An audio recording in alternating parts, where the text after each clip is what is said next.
ఉండాలన్నదే చాలా ప్రాముఖ్యమైన విషయం. ఒక్కొక్క పేమెంట్ అయితే ఖచ్చితంగా ఏ పైసా ఖర్చు పెట్టుకోకుండా నెల కష్టార్జితం అంతా మదిరానికి ఇచ్చారు, కానీ అంత కంప్లీట్గా హృదయాన్ని మాత్రం ఇవ్వలేకపోతున్నారు. దేవునికి కావాల్సింది హృదయం. నా కుమారుడా నీ హృదయం నాకు ఇమ్మని ప్రభువు అడిగాడు కదా. కాబట్టి హృదయం ఆలయం అనే హృదయం ఆలయంగా కట్టబడాలన్నదే మా యొక్క ఉద్దేశం. ఒక్కొక్కరు కూడా తమ తెలిసినంత దేవుడు పెట్టిన హృదయ ప్రాణాన్ని బట్టి శ్రీమోహం అల్లుడు చేయడానికి వెళ్తారు. మొన్నటి వరకు సమయంలోనే చాలా బలహీనపడి మొదలుగానే 2 నెలల క్రితమే సమయం మొదలెట్టారు. ఆ తదుపరి ఇప్పుడు యాకోబు నతానీయులు కూడా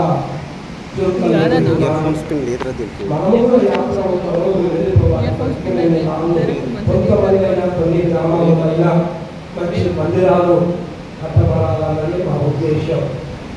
ప్రియారా చేతుల కష్టార్జితమును బట్టే పిల్లలను బట్టి రీతిగా ఈ రోజు కూడా పూరిక ఏర్పాటు చేసి దైవ సేవకులు రావాలని అయ్యగారు సంతోషంతో ప్రతి పాల్గొంటారనే సినిమాలో అది సాయంత్రం కూడా దైవ సేవకులు వస్తున్నారు.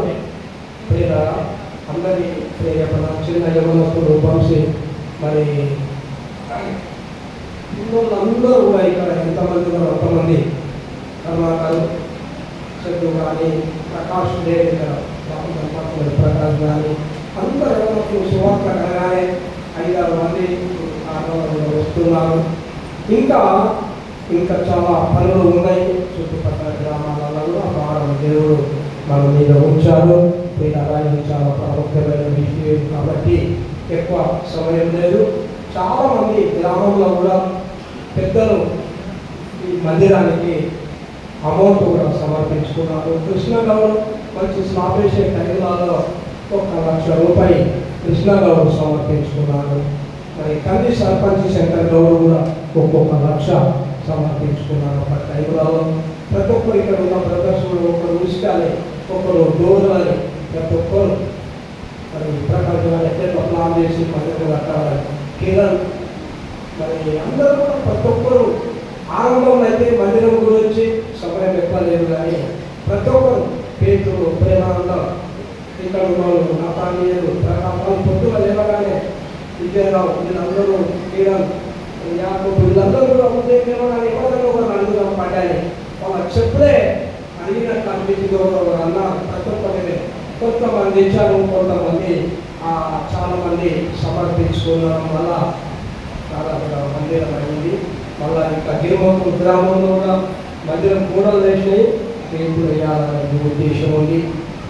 లేదా ఇంకా ఈ విధంగా సంఘం వినయ సంఘస్థుల వలె దినదినము ఆదర్శంగా ఘనత చెందాలని అందరినీ మధ్యలో మనము గొప్ప కావాలని నామాన్ని గొప్ప చేయాలన్నది చాలా ప్రాముఖ్యమైనటువంటి విషయంగా మనం దృష్టి పెట్టుకున్నాం.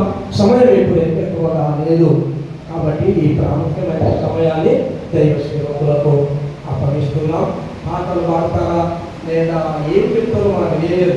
ఈ సమయం 3:30 3:50 వరకు కూడా ఏం చేసుకుంటారో ఈ ప్రాముఖ్యమైన సమయాన్ని దైవ సేవకులకు అప్పగిస్తున్నాం. దీన్ని పాల్గొనొచ్చిన దైవ సేవకులకు అందరూ సంపర్కంతో మరొకసారి స్తోత్రం చెప్తాం. ఒకసారి హల్లెలూయా.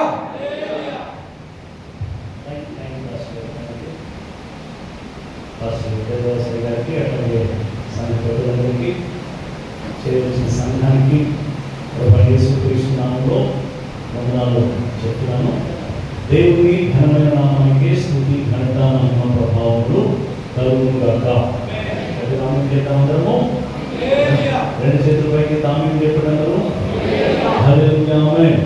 అలాగే మాస్టర్ గారు చెప్తూ చాలా మంది ఈ సంఘ యొక్క ఆలయం నిర్మాణంలో పాల్గొని పొందారని చెప్పారు. చాలా అభినందించదగినటువంటి విషయం. కేవలము విశ్వాసులే కాదు, గ్రామంలోని పెద్దలు అలాగే గ్రామస్తులు కూడా సహకరిస్తున్నది దేవుని కృప. వారందరినీ కూడా దేవుడు మెండుగా ఆశీర్వదించి రక్షించుగాక ఆమె చెప్తారు. అలాగే మీరు ఎంతమంది రక్షించబడ్డారు? ఎంతమంది బాప్తిస్మం పొందారు? ఎక్కువ మంది బాప్తిస్మం పొందారు. ఎలా ఉంది మీ ఆత్మీయ జీవితం? ఇప్పుడే ఏసై వస్తే ఎంతమంది ఎత్తపడతారు? ఏసై ఇప్పుడే వస్తే ఎంతమంది పైకి ఎత్తపడతారు? ఏంటి ఇందాక అన్ని చేతులు చేసే ఇప్పుడు కొన్ని చేతులు చేస్తున్నాయండి?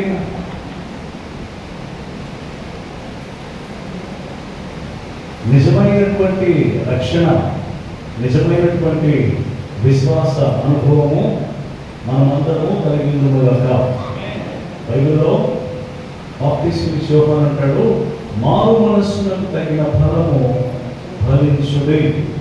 మనం మారాము అంటే, యేసుక్రీస్తునందు విశ్వాసం ఇచ్చాము అంటే అది తప్పకుండా బయటకు కనపడాలి మన యొక్క జీవితం ద్వారా.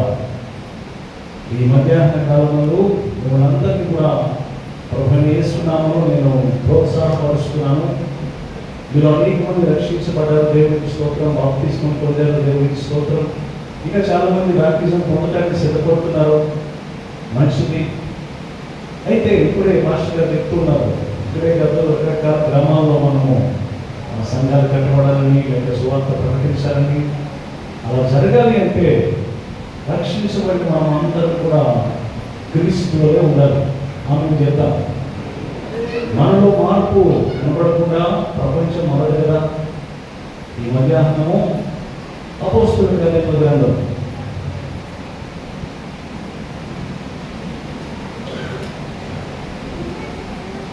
'ఫౌండేషనల్ థింగ్స్' పునాది సంబంధించినటువంటి మాటలు చెప్పుకున్నాము. అపోస్తలుల కార్యముల గ్రంథం 2వ అధ్యాయం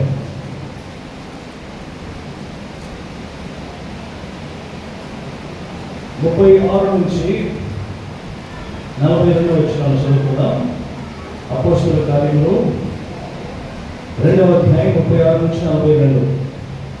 మీరు సిలువ వేసిన ఈ యేసునే దేవుడు ప్రభువుగాను క్రీస్తుగాను నియమించెను. ఇది ఇశ్రాయేలు వంశమంతయు రూఢిగా తెలుసుకున్నవారని చెప్పాను.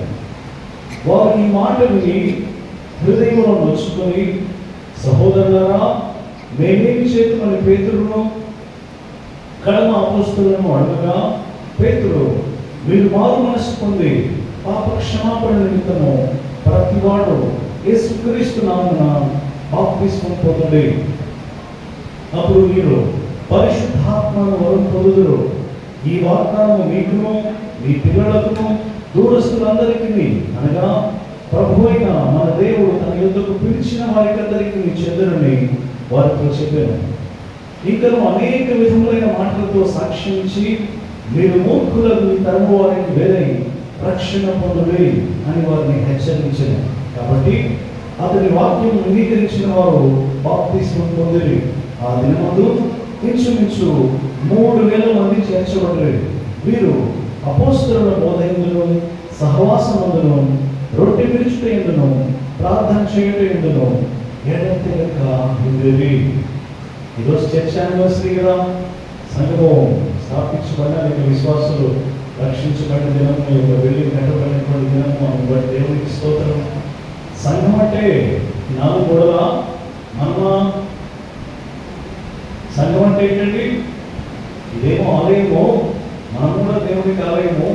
ఇక్కడ సంఘం మనం అందరం కూడుకుంటాము, మనమందరం కలిస్తేనే సంఘం. హల్లెలూయా చెప్తాం. కాబట్టి మనమందరం ఎంత బాగా ఎక్కితే అప్పుడు ఈ కట్టబడిన కట్టడానికి ప్రాముఖ్యత వస్తుంది. మనము చక్కగా దేవునిలాగా మారిపోతుంటే దేవునికి ఘనత వస్తుంది. సో సంఘము అనగానే మనమందరం, గ్రీకులో ఇనిషియా అంటే క్రౌడ్ ఆఫ్ పీపుల్, బయటకు పిలువబడిన వారు, లోకంలో నుండి ప్రత్యేకంగా జీవించడానికి పిలువబడ్డాం మనము. ఈ లోకంలో ఉన్నదంతా కూడా శరీరాశ, నేత్రాశ, ఇంకోటి శివపుడము, ఈ లోకంలో అదంతా ఉంది. అయితే మనం అందులో ఉండకుండా దేవునితోనూ దేవునికి సంబంధించిన ఆత్మ సంబంధమైన విషయాల్లో ఎదగాలని, ప్రభువైన యేసుక్రీస్తు స్వరూపంలోనికి, యేసుక్రీస్తు పోలికలోనికి మారాలని మనం పిలువబడ్డాము. కాబట్టి ఈ చర్చ యానివర్సరీ రోజున సంఘముగా మనమందరం ఎలా ఉన్నాము, మన యొక్క జీవితము దేవునితో కనెక్ట్ అయి ఉందా, దేవునితో అంటించబడి ఉందా, అతకబడి ఉందా, సంఘంగా ఎట్లా మనం వర్ధిల్లగలము దానికి చూడాలంటే తప్పకుండా ఆదిమ సంఘము అపోస్తలులు ఉన్నటువంటి ఆ టైంలో ఆ మొట్టమొదటి సంఘము ఎంతో ప్రామాణికంగా చాలా గొప్పగా ఉన్నాయి, మాదిరికరంగా. అన్ని ఇప్పుడున్న సంఘాలన్నింటినీ కూడా చాలా మాదిరికరమైనటువంటి సంఘంగా ఆదిమ సంఘం ఉంది. వారికి ఎట్లా వర్ధిల్లాలో చూస్తే తప్పకుండా అది మన జీవితాల్లో కూడా గొప్ప ఉజ్జీవము తీసుకుని వస్తుంది. దేవుడు ఆ ఉజ్జీవం మనలో వెలిగించును గాక. ఆమె చెప్తామా? ఇక్కడ చూడండి, ఒకరోజు పెంటెకొస్తు రోజు, పెంటెకొస్తు పండుగ దినాన అపోస్తలులైన పేతురు పరిశుద్ధాత్మ పూర్ణుడై సువార్త ప్రకటించాడు. చాలా గొప్పగా ఈ 2వ అధ్యాయం అంతా కూడా పరిశుద్ధాత్మతో నింపాడు. అలాగే అనేక మంది అతనితో పాటు 200 మంది కూడా పరిశుద్ధాత్మను పొందుకున్నారు. ఎప్పుడైతే పేతురు యేసు ప్రభువుని గురించి సువార్త ప్రకటించాడో వారిలో చాలా మంది ఏమంటున్నారు చూడండి, 37వ వచనంలో, వారు ఈ మాటల్ని హృదయంలో ఉంచుకొని సహోదరులారా, మీరు చదవలేరునా, సహోదరులారా మేమేమి చేతుము అని పేతురును కడమ అపోస్తలులను అడుగుగా పేతురు, మీరు మారు మనసు పొంది పాప క్షమాపణ నిమిత్తము ప్రతివాడు యేసుక్రీస్తు నామమున బాప్తిస్మము పొందుడి. నేను ఇందాక అడిగాను, మీరు ఎంతమంది బాప్తిజం పొందారని. ఎందుకు బాప్తిజం తీసుకున్నారు మీరు? ఎవరైనా చెప్తారా? ఎందుకు బాప్తిజం పొందారు?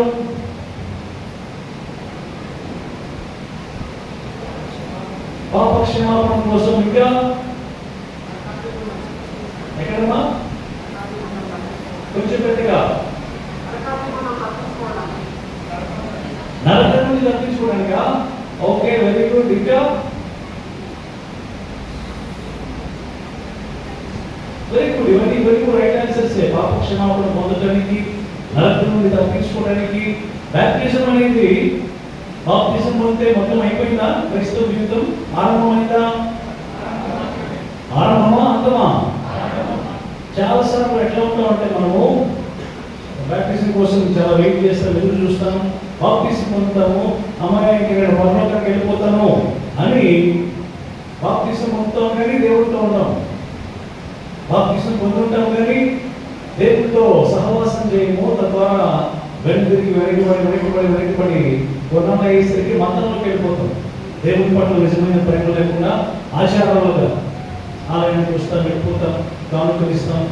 ఇందాక మాస్టర్ గారు అన్నారు కదా, కానుకలు అయితే ఇవ్వడం అందరూ ఇచ్చారు కానీ ఏమి ఇవ్వలేకపోతున్నారట. విన్నారా మీరు? వెళ్ళలేదా? కానుకలు అయితే అందరూ ఇవ్వగలిగారు కానీ ఏమి ఇవ్వలేకపోతున్నారు?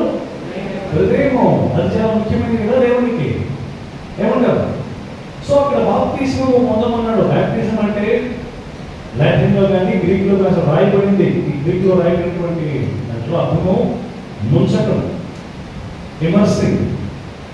ఒక వ్యక్తిని నీళ్ళలో ముంచుతారు కదా, ఆ ముంచినప్పుడు ఏం జరుగుతుంది, ఆ ముంచటం అనేది దేనికి సంబంధించింది అనేది మనం చూస్తే, బాప్తిస్మము నీళ్ళలో ఇస్తారా, నీళ్ళు పైకి పోస్తారా? నీళ్ళలో మనం ముంచుతారా, మన మీద నీళ్ళు పోస్తారా? ముంచడం అంటే అదే.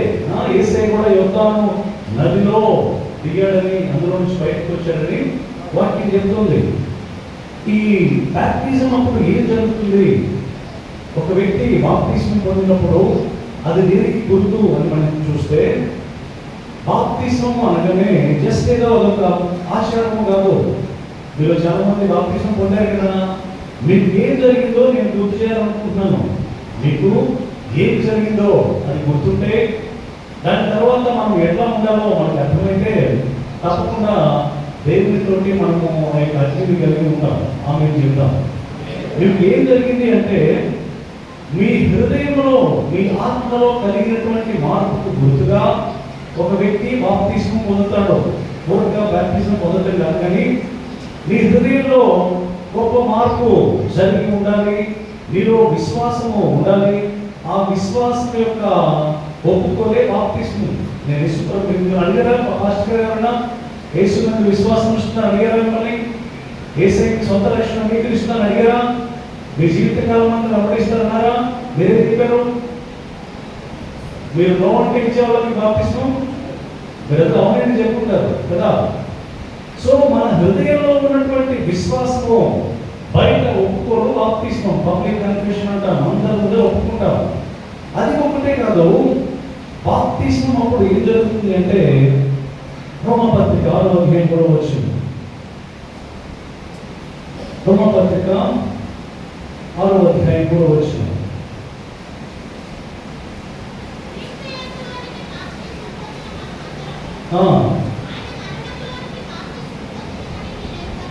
చూడండి, యేసు ప్రభుతో మనము పోల్చుకుంటాము, ఐడెంటిఫై, మనము ఆయనతో సరిపోల్చుకుంటాం. ఏంటంట, క్రీస్తు యేసులోనికి బాప్తిస్మం పొందిన మనమందరము ఆయన మరణంలోనికి బాప్తిస్మం పొందితరని మీరు ఎరుగరా అంటే, కొరింథీ పత్రికలో ఉంటుంది, పాత నిబంధనలో ఇశ్రాయేలీయులు ఆ ఎర్ర సముద్రంలో నుంచి వచ్చినప్పుడట వాళ్ళ ఎర్ర సముద్రంలో బాప్తిస్మం పొందినట్టట, మోషేలో కూడా బాప్తిస్మం పొందాలని ఉంటుంది. అంటే అర్థం ఏంటంటే, ఎవరైతే ముందు ఉన్నారో ఆయనతో ఐడెంటిఫై చేసుకుంటున్నారో, పోల్చుకొని అతనితో తమను తాము సరిపోల్చుకుంటున్నారో. మన జీవితాలు ఏమైందంటే, మనకు ముందు మన కోసం ప్రాణం పెట్టింది ఎవరంటే యేసుక్రీస్తు. ఆయనతో పాటు సరిపోల్చుకుంటూ ఆయన పొందిన అనుభవంలోనికి మనం కూడా వస్తాం. అంటే మనమందరం కూడా మనకు బాప్తిస్మం అప్పుడు లేక మన జీవితంలో ఏం జరిగిందని అంటే, మనము మనకు దేవునికి దూరస్తులుగా ఉన్నాము. ఎంతమంది ఇక్కడ బ్రతుకున్నారు? ఇదే ప్రశ్న అంటారా మాస్టర్ గారు? ఎంతమంది బ్రతుకున్నారు ఇక్కడ? నేను బ్రతికే ఉన్నాను కదా. కానీ మనం అందరము మనకు మన పాపముల చేత అపరాధముల చేత చచ్చిన వారము అని ఎఫెసీ పత్రిక 2వ అధ్యాయంలో ఉంటుంది. అంటే మనిషి ఆత్మీయంగా చచ్చిపోయిన స్థితిలో ఉన్నాడు.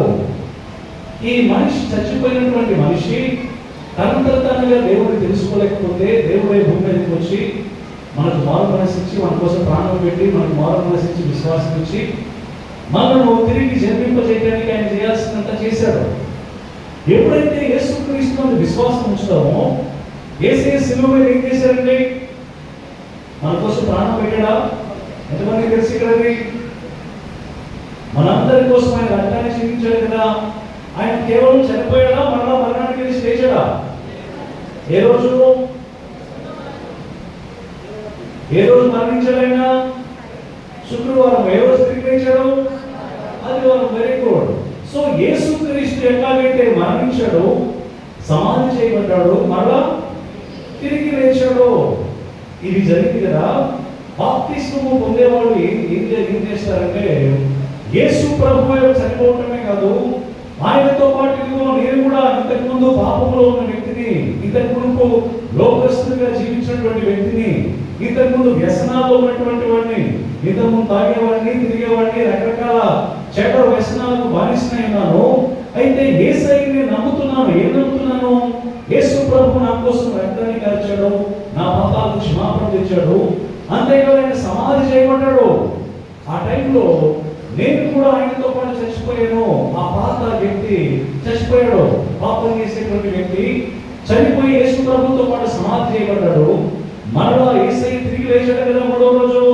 అట్లా నేను కూడా ఆ పాత జీవితాన్ని వదిలేసి యేసుక్రీస్తులో నూతన సృష్టిగా బ్రతికాను అనేది తప్పకుండా అర్థం చేసుకోవాలి. నీళ్ళలో మిమ్మల్ని ఉంచారు కదా, ఇందాక ముంచడం అని చెప్పి ఎందుకు చెప్పారంటే, అది ఏం చేస్తారు? బాప్తిస్మం పొందే వ్యక్తుల్ని పాస్టర్ గారి నుంచి నీటిలో ఉంచాక తర్వాత అక్కడ వదిలేస్తారా, బయట లేపుతారా? బయట లేపుతారు కదా. సో మనము పాత వ్యక్తిలో చచ్చిపోయి సమాధి చేయబడ్డాడు, యేసుక్రీస్తులో నూతన వ్యక్తిగా నేను బ్రతికాను. ఇంతకు ముందు పాపిని కానీ ఇప్పుడు యేసుక్రీస్తులో నేను నీతిమంతులను, నూతనమైన సృష్టిని. హల్లెలూయా చెప్తాను. సో యేసుక్రీస్తుతో పాటుగా మనము పోల్చుకొని, ఆయనలో మనం గుర్తు తెచ్చుకొని ఆయనతో పాటు ఐక్యం అవుతాం అన్నమాట. బాప్తిస్మం అప్పుడు ఇది మీకు జరిగింది. యేసుక్రీస్తుతో పాటు మీరు చనిపోయారు, మీ పాపాల నిమిత్తమై మీరు మరలా తిరిగి లేచారు. బైబిల్లో ఉంది కదా, కాగా ఎవడైనా క్రీస్తునందున ఎడల వాడు నూతన సృష్టి, పాతవి గతించాయి, సమస్తము కొత్తవి. పాతవి గతించేవంటే ఏమేమి పోయాయి? ఏదైనా చెప్పండి. పాతవి గతించామంటే ఏమేమి వెళ్ళిపోయి? శరీర క్రియలు. ఇంకా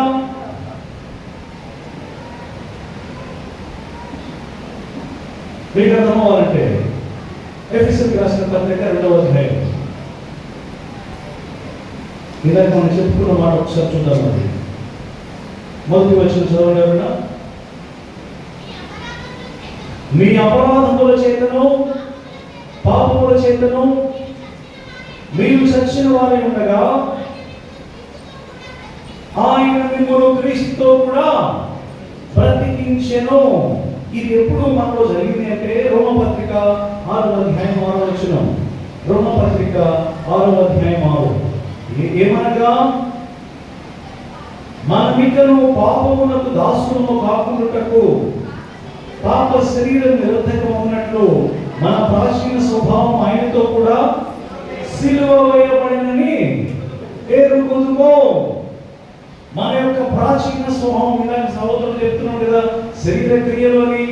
శరీర క్రియలు ఎక్కడి నుంచి వస్తాయి? ఆ ప్రాచీన పాత స్వభావంలో నుంచి. అదట యేసుక్రీస్తు విశ్వాసం వచ్చినప్పుడు ఆయనతో పాటు మనము చనిపోయాము, మరలా ఆయన తిరిగి లేచాడు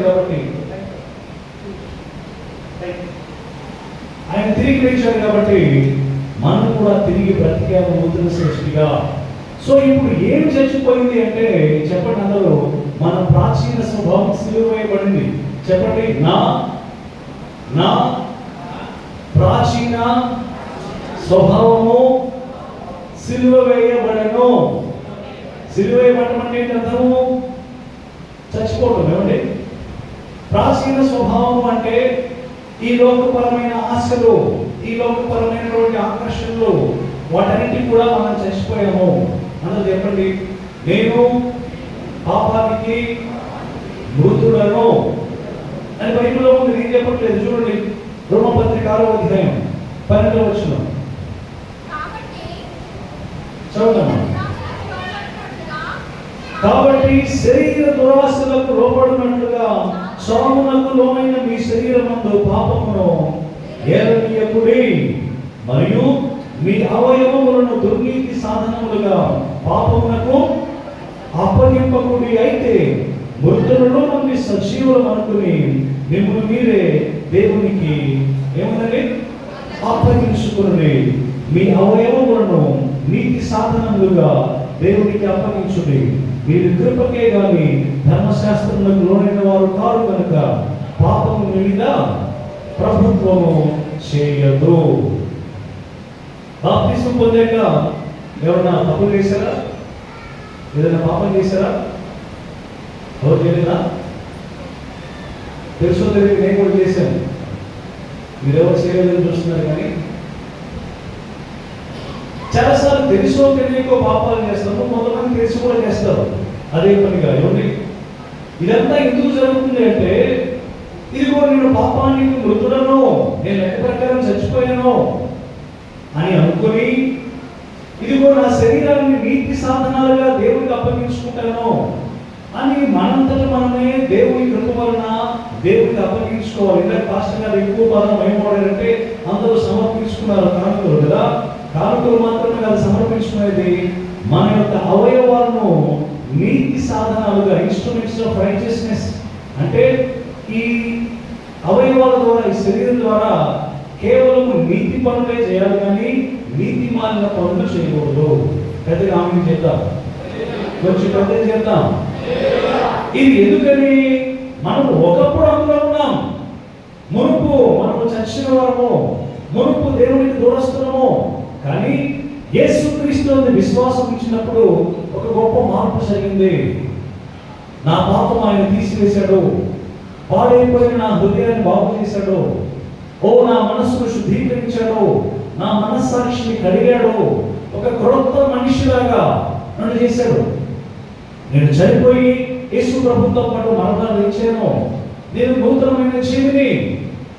ఆ ప్రాచీన స్వభావం పోయింది, మనమట ఇప్పుడు నవీన స్వభావం ధరించుకున్నామట. అంటే మనం ఆ పాపంలో నివసించాల్సిన పర్లేదు, కానీ ఈ నవీనమైన స్వభావాన్ని, అంటే దేవుని స్వరూపాన్ని, దేవునికి సంబంధించిన ఆత్మ సంబంధమైన స్వరూపాన్ని మనం గ్రహించుకుని ఉన్నాము బాప్తిస్మం పొందినప్పుడు. కాబట్టి మనం ఇప్పుడు పాపం చేయాలా, దేవుడితో ఉండాలా? మీరేమంటారు? పాపం చేయాలి. ఎంతమంది చెప్తారు? కాదు, దేవుడు చెప్పినట్టు ఉండాలి. ఎంతమంది ఎత్తారు చెయ్యి? నిజమే కదా? అది మనకు గుర్తుండు కాక పెద్దగా మీరు చెప్పండి. నన్ను నేను నీతి సాధనముగా దేవుడికి అప్పగించుకోవాలి. నా శరీరంలో పాపము ఏలకూడదు, కానీ నీతి పరిపాలన చేయాలి అనేటువంటి ఆశ మనలో ఉంటుంది కాక. సో బాప్తిస్మం పొందిన వ్యక్తులందరూ ఏం చేస్తున్నారంటే, మొట్టమొదటిగా మీరు గుర్తుంచుకోవాలి. తర్వాత అడుగుతాను నేను, యేసయ్యతో సరిపోల్చుకున్నాం. చెప్పండి, యేసయ్యతో సరిపోల్చుకోవడం అంటే అర్థం ఏంటంటే, యేసయ్యతో ఏకాత్మ అయిపోయామట. అంటే యేసయ్య మనం ఒకే ఆత్మ కలిగి ఉన్నాం. మొదటి కొరింథీయులు 16వ అధ్యాయంలో మాటలు ఉంటాయి, ఇతిహాసం పర్లేదు 16:7 అనుకుంటారు. యేసయ్యతో పాటుగా మనము ఏకాత్మ. మీరు మా మాట చూడండి, అర్థమవుతుంది. కొరింథీయులకు రాసిన మొదటి పత్రిక 16వ అధ్యాయం 6వ అధ్యాయం.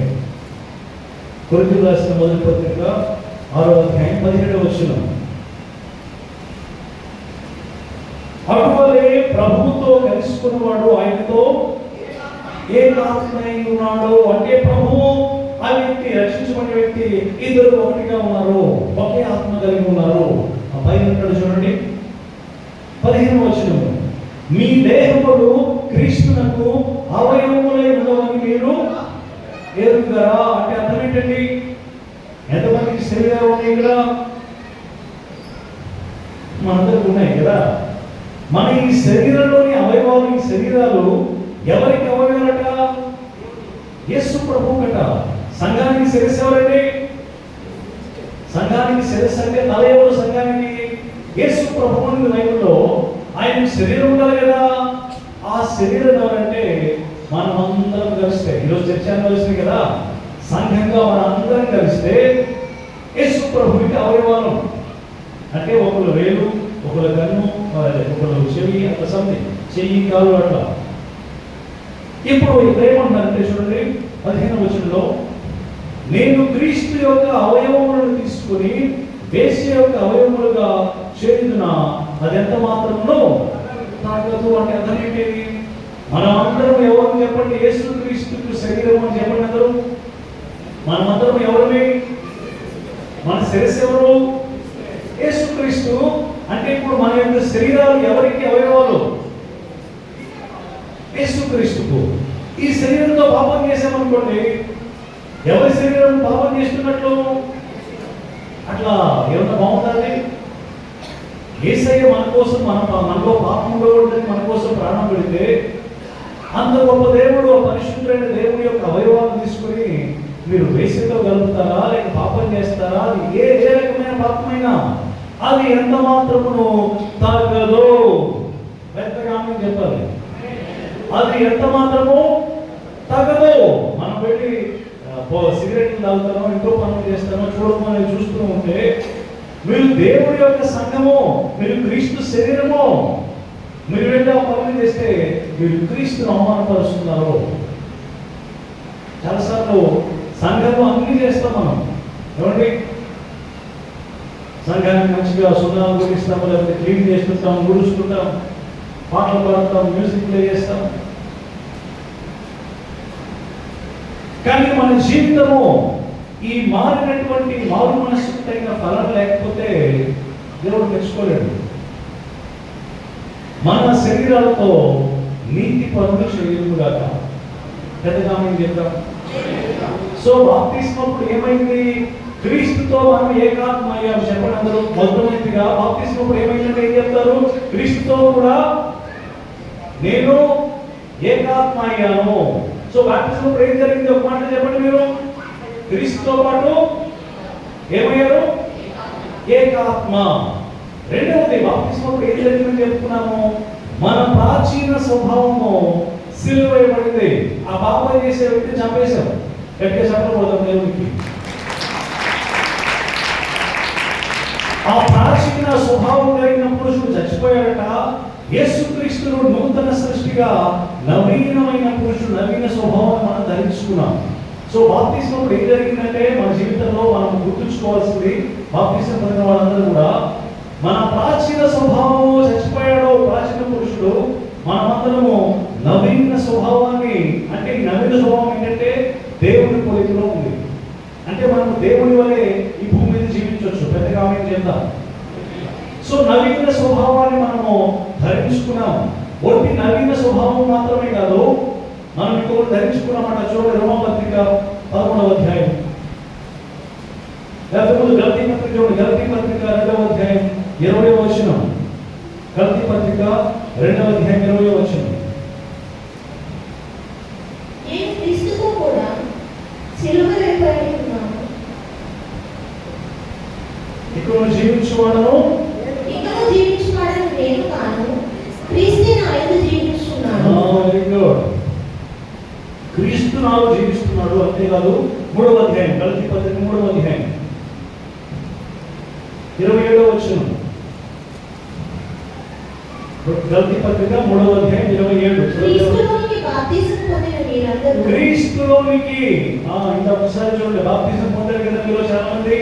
మీరందరూ ఇక్కడ క్రీస్తులోనికి బాప్తిసం పొందిన మీరందరూ క్రీస్తును ధరించుకొని ఉన్నారు. క్రీస్తును ఏముందని ఎక్కడ ధరించుకొని ఉన్నారు. మనం ధరించుకోవడం అంటే ఏం చెప్తాము? వస్త్రం ధరించుకుంటాం, ఏమండి, షర్ట్ ధరించుకుంటాం. అట్లా యేసుక్రీస్తునందు బాప్తిసం పొందిన అందరూ కూడా పైన ఎవరున్నారంటే మనకు యేసుక్రీస్తును ధరించుకున్నామంట. నన్ను చూడగానే నా షర్ట్ కనబడుతుంది కదా, అలా మనం చూస్తే ఎవరు కనబడాలి? మనము క్రీస్తును ధరించుకొని ఉన్నాము. దేవుడు అట్లా ఇచ్చాడు మనకు కృప. ఒకటేమో యేసు ప్రభువుతో ఏకాత్మ అయిపోయాము, రెండవది మన ప్రాచీన పురుషుడు చనిపోయి నవీనమైన స్వభావాన్ని కూడా ధరించుకున్నాము. అన్ని వాటికంటే పైన క్రీస్తును ధరించుకున్నాము. ఇప్పుడు చూడండి, మనకు శిరస్సు ఎవరు? మనకు శిరస్సు క్రీస్తునా? మనం ధరించుకునే ఎవరిని? యేసు ప్రభువుని. అంటే ఇక శిరస్సులో యేసు ప్రభువే కనబడుతున్నాడు, ధరించుకునే యేసుక్రీస్తుని. అంటే మనం చూస్తే ఎవరు కనబడాలి? ఎవరు కనబడాలి? మనం చూస్తే ఎవరు కనబడతారు చెప్పండి. చాలాసార్లు ఇక్కడ యూత్ ఉన్నారు కదా, మనలో చాలా మంది చూస్తే సినిమా హీరోస్ కనబడతారు, అవునే కదా. ఇప్పుడు ఏ ట్రెండ్ ఎట్లా ఉంటుంది ఫాలో అవుతాం. వాళ్ళు ఏ క్రాఫ్ట్ చూస్తే అక్కడ, అవునే కదా. మనల్ని చూస్తే ఎవరు కనబడతారు? మనం చూస్తే చెప్పండి, దేవుడు కనబడతాడా? దేవుడితో ఒకటి ధైర్యం కనబడతాడు. మనకు శిరస్సు యేసుక్రీస్తు, మనము ధరించుకుని ఉంది ఎవరిని? యేసుక్రీస్తు. అంటే మనం నడుస్తుంటే యేసుక్రీస్తు వస్తున్నట్టున్నారా? పెద్దగా చెప్పడంతో దేవుడికి స్తోత్రాలు. అంతేకాదు ఇంకొకటి కూడా జరిగిందట. ఈరోజు చర్చ యూనివర్సిటీలో ఒక మాటలు చెప్తున్నాం. 1 కొరింథీ 12వ అధ్యాయం 13. 1 కొరింథీ 12వ అధ్యాయం 13.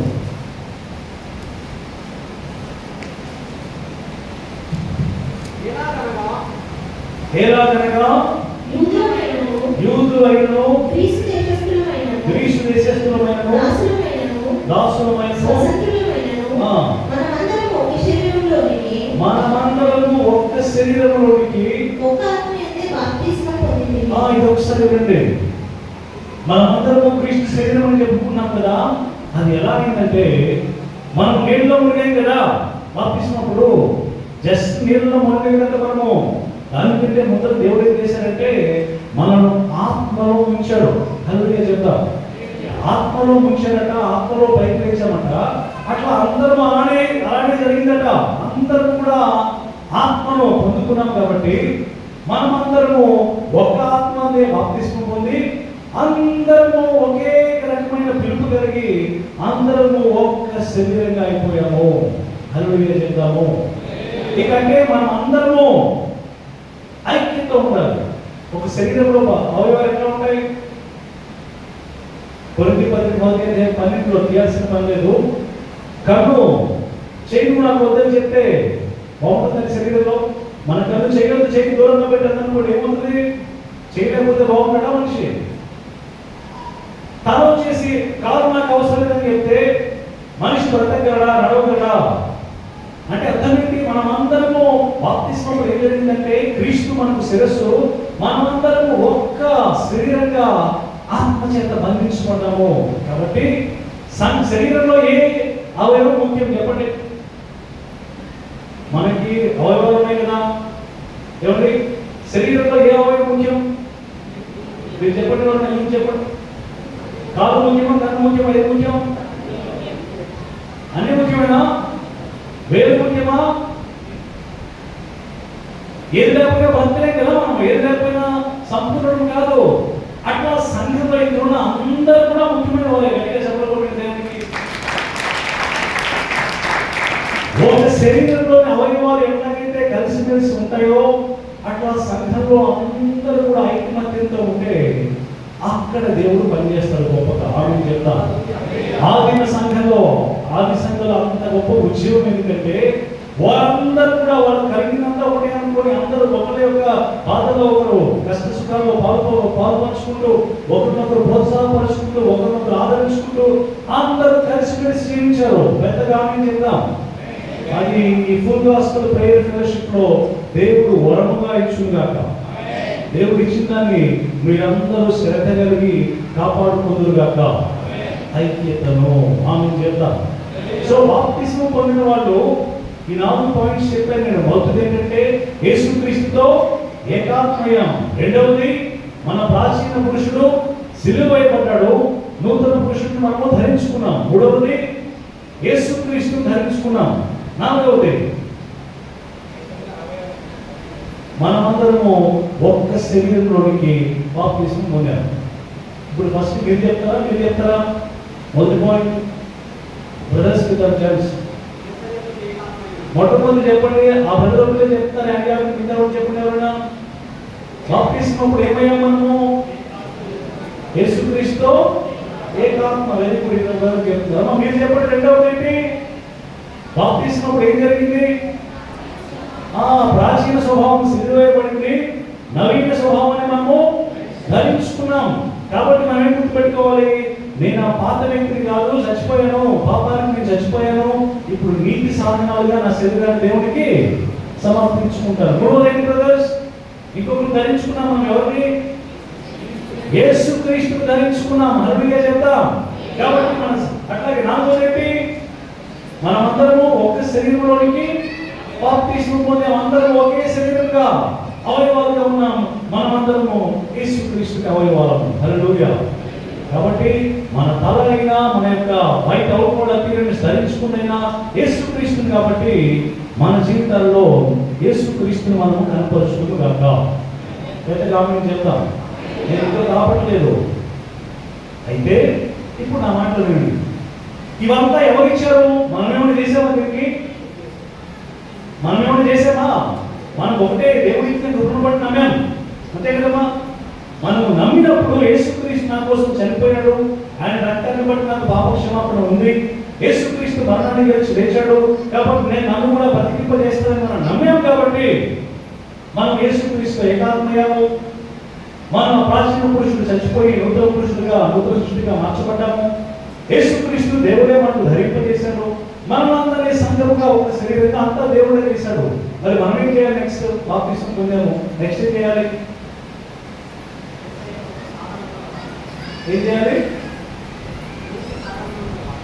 ఏదైతే దేవుడు మనకి ఇచ్చాడో దాన్ని కాపాడుకోవాలి. ఆమె చెప్పండి. ఏదైతే దేవుడు మనకి ఇచ్చాడో దాన్ని కాపాడుకోవాలి. మనం మొట్టమొదటిగా ఏం చెప్పుకున్నాము? యేసుక్రీస్తుతో మనము ఏకాత్మయం కదా, కాబట్టి ఎప్పుడు ఆయనతో ఉండాలి, ఆయనతో సహవాసం చేయాలి. మనం ప్రాచీన స్వభావాన్ని తీసివేసుకుని నవీన స్వభావాన్ని దేవుడు ధరింపజేశాడు కదా. ఎఫెసీ పత్రిక 4వ అధ్యాయం